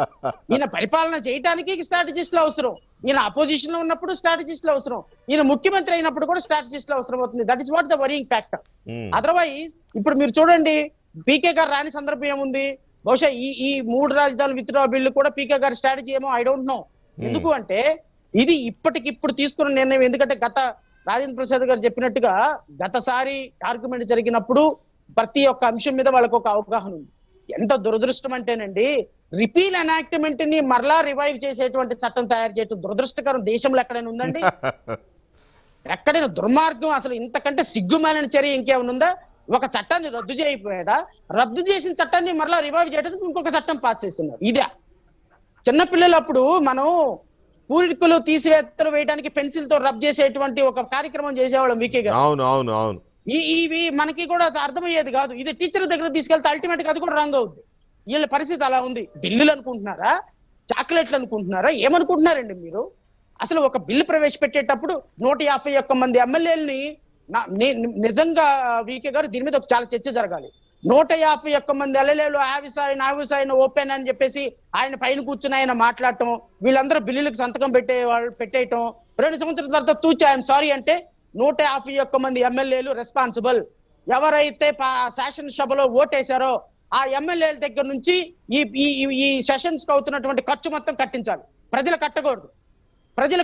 ప్రజల దగ్గర నుంచి శాసనసభకైన ప్రతి ఖర్చు కూడా ప్రజల డబ్బుతో వేయటానికి వీల్లేదు. ఎవరైతే ఓటేశారో ఎమ్మెల్యేలు without going in to the facts of the case, ఎవరో ఎస్ఐ ఐఏఎస్ ఆఫీసర్ పెట్టిన బిల్లుని కంప్లీట్ గా చూసి ఓటేయాల్సిన బాధ్యత శాసనకర్తలది. అంతే తప్ప ఐఏఎస్ ఆఫీసర్లు కాదు. ఐఏఎస్ ఆఫీసర్లు they will facilitate you, but ఓటేసేది మీరు. మీకు ఈ రోజు శాసన మండలిలో 3 బిల్లులు ప్రవేశపెట్టినప్పుడు కానీ, రిపీల్ సిఆర్డిఏ రిపీల్ చేసినప్పుడు కానీ, ఈ రోజు చట్టంలో కానీ శాసనసభకైన ప్రతి ఖర్చు కూడా ఎమ్మెల్యేల దగ్గర నుంచి రికవరీ చేయాలి. రికవరీ చేయకపోతే ఫైనల్ గా ఒక మాట, జగన్మోహన్ రెడ్డి గారు చెప్పినట్టుగా ప్రాంతీయ విద్వేషాలు రాకుండా అందరికీ ఆమోదయోగ్యమైన పరిష్కారాన్ని ప్రభుత్వం సూచించగలదని మీకు అనిపిస్తుందా? అంటే ప్రభుత్వం సూచిస్తుందా, ప్రతిపక్షాలు అలా వ్యవహరిస్తాయా లేవన్నది వాళ్ళ విజ్ఞతకు సంబంధించిన అంశం. 3 ప్రాంతాల్లో 3 అభిప్రాయాలు రావడమే ప్రాంతీయ విద్వేషాలుగా చూస్తారు. కానీ ఒకే ప్రాంతంలో కేంద్రీకరించే అభివృద్ధి మాత్రం అది అభివృద్ధి నమూనాగా చూసే ధోరణి ప్రపంచవ్యాప్తంగా ఉంది. ఇక్కడ ఈ భారతదేశంలోనే కాదు. అంటే ఎవరైనా మేక, పులి ఉంటాయి, మేకల అరుపులే ప్రపంచానికి చాలా కంపుగా కొడతా ఉంటాయి, కానీ పులి శాస్త్రం ఎవరికి అర్థం కావు. కాబట్టి ఇనుగుబండి ప్రాంతాల్లో ఇనుగుబండి ప్రజలు లేకపోతే ఇనుగుబండి ప్రాంతాల్లో మాకు ఒక ఆకాంక్షలు వచ్చినప్పుడు దాన్ని గౌరవించడం, చారిత్రక అంశాలని అడ్రస్ చేయడం ప్రభుత్వాల బాధ్యత, రాజకీయ పార్టీల బాధ్యతగా ఉండాలి తప్ప ఆ ఆకాంక్షలన్నింటినీ ప్రాంతీయ ఉన్మాదులుగానో మాట్లాడుకుంటే వాళ్ళకి సంబంధించిన అంశం. రెండో అంశం, నేను కోర్టుకు సంబంధించి కూడా ఏం తీర్పిస్తుంది అనేది సరే ఎవరో భాషలు చెప్తున్నారు. నాకున్న అవగాహన మేరకు ఒక ప్రభుత్వం అనేది ఒక ప్రైవేట్ వ్యక్తుల నుంచి కానీ ఒక గ్రూప్ ఆఫ్ పీపుల్ నుంచి కానీ ఒప్పందం చేసుకున్నప్పుడు అసెంబ్లీకి, పార్లమెంట్కి బుద్ధి పుట్టిన అధికారాలు లేవు. 1872 కాంట్రాక్ట్ యాక్ట్ లోబడే ఏ ఒప్పందాలన్నా జరగాలి. ముఖ్యమంత్రి అయినంత మాత్రాన, అసెంబ్లీ అయినంత మాత్రాన బుద్ధి పుట్టిన చట్టాలు చేయడానికి లేదు. 1872 యాక్ట్ చాలా స్పష్టంగా చెప్పబడింది ఏంటంటే భారతదేశంలో రాష్ట్ర విస్తృత ప్రయోజనాలని, సమాజ విస్తృత ప్రయోజనాన్ని కొన్ని ఎంపిక చేసుకున్న కావచ్చు, లేదా ఒక లిమిటెడ్ గ్రూప్ ఆఫ్ పీపుల్తో ఒప్పందం చేసుకోవడానికి కుదరదు. ఇప్పుడు అమరావతిలో మీరు చెప్తున్న యాంగిల్ చూస్తున్నప్పుడు ఎట్లా చేసుకుంటుందండి ప్రభుత్వం? 13 జిల్లాల ప్రయోజనాలతో కూడిన రాజధానిని ఒక ఎంపిక 19 గ్రామాల ప్రజలతో ఒప్పందం చేసుకున్నామంటే మా ఇష్టం వచ్చినట్టు చేస్తామంటే కుదరదు. రెండోది, ఆ గ్రామ ఒప్పందం చేసుకున్న వాళ్ళకి అవసరాల కోసం తీసుకోవచ్చా? ఎవరు అడిగారు? ఇది బాగుంది. 13 ప్రజలు అడిగారా? హ్యాట్స్ ఆఫ్ పురుషోత్తమ్ అన్న, మంచి సమాధానం చెప్పావు. అవునండి, రాష్ట్రంలో లక్షల ఎకరాలు ప్రభుత్వ భూములు ఉన్నాయి. బాగా చెప్పారు. ఎవరు అడిగారు? మంచి సమాధానం. బుద్ధి రావాలి జనానికి.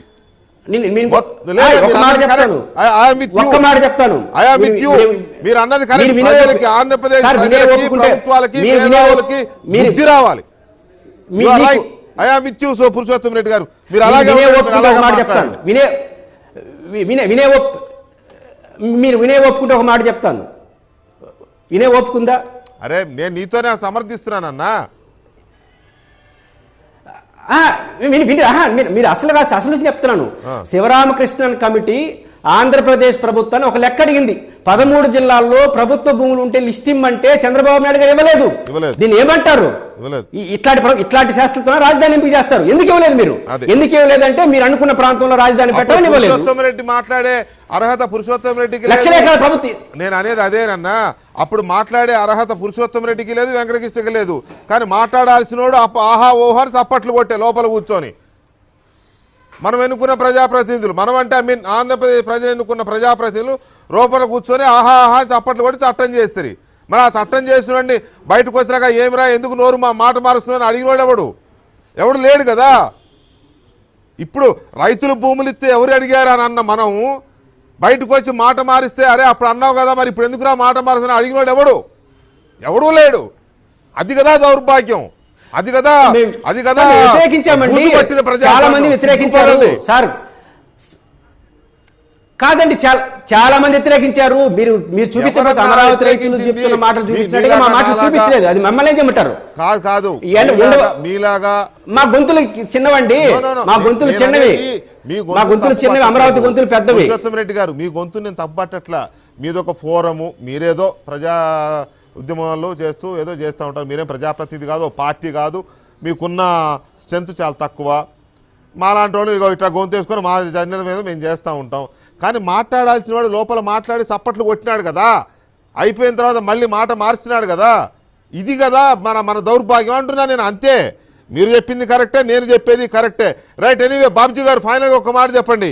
ప్రాంతీయ విద్వేషాలు లేని పరిష్కారాన్ని అందరికీ ఆమోదయోగ్యంగా అద్భుతమైన బిల్లును తీసుకొచ్చే సామర్థ్యం ప్రభుత్వానికి ఉందా? పాజిబులేనా? అది 100% ఆ పరిస్థితిలో ఈ ప్రభుత్వం లేదు అని నేను విశ్వసిస్తున్నాను వెంకటకృష్ణ గారు. ముఖ్యమంత్రి గారికి అవకాశం ఉన్నా సరే ఆయన చేతులారా చేజార్చుకుంటున్నారు. ఇది ముఖ్యమంత్రి గారికి ఇష్టమేమో కానీ రాష్ట్రానికి చాలా నష్టం, రాష్ట్ర ప్రజలకు కష్టం. దయచేసి నేను ముఖ్యమంత్రి గారిని కోరుతున్నాను, గ్యారంటీగా ఈ రాష్ట్రం అభివృద్ధి వైపు అడుగులు వేయాలంటే అఖిల పక్షాన్ని ఏర్పాటు చేయండి, అందరి అభిప్రాయం తీసుకోండి. దయచేసి మీ ఒక్కరి జమానా కాదు ఆంధ్రప్రదేశ్ అంటే, లేకపోతే చంద్రబాబు నాయుడు గారి జమానా కాదు, ఇది ప్రజలది. ప్రజల అభివృద్ధి వైపు నడవాలంటే అందరూ కలిసి పనిచేయాల్సిందే. ప్రభుత్వం పారదర్శకంగా ఉండాలి. తప్పనిసరిగా 100% ముఖ్యమంత్రి గారు వాస్తవాల వైపు అడుగులు వేయాలని లోక్ సత్తా పార్టీ రాష్ట్ర అధ్యక్షుడిగా నేను కోరుతున్నాను. రైట్ బాబ్జీ గారు, thank you very much. Vijay Kumar గారు, రాజా గారు అండ్ పురుషోత్తం రెడ్డి గారు అండ్ శ్రవణ్ కుమార్ గారు, థ్యాంక్ యూ వెరీ మచ్ చర్చలో పాల్గొన్నందుకు. ఇది ఇవాళ డిబేట్. మళ్ళీ రేపు కలుద్దాం. శుభరాత్రి.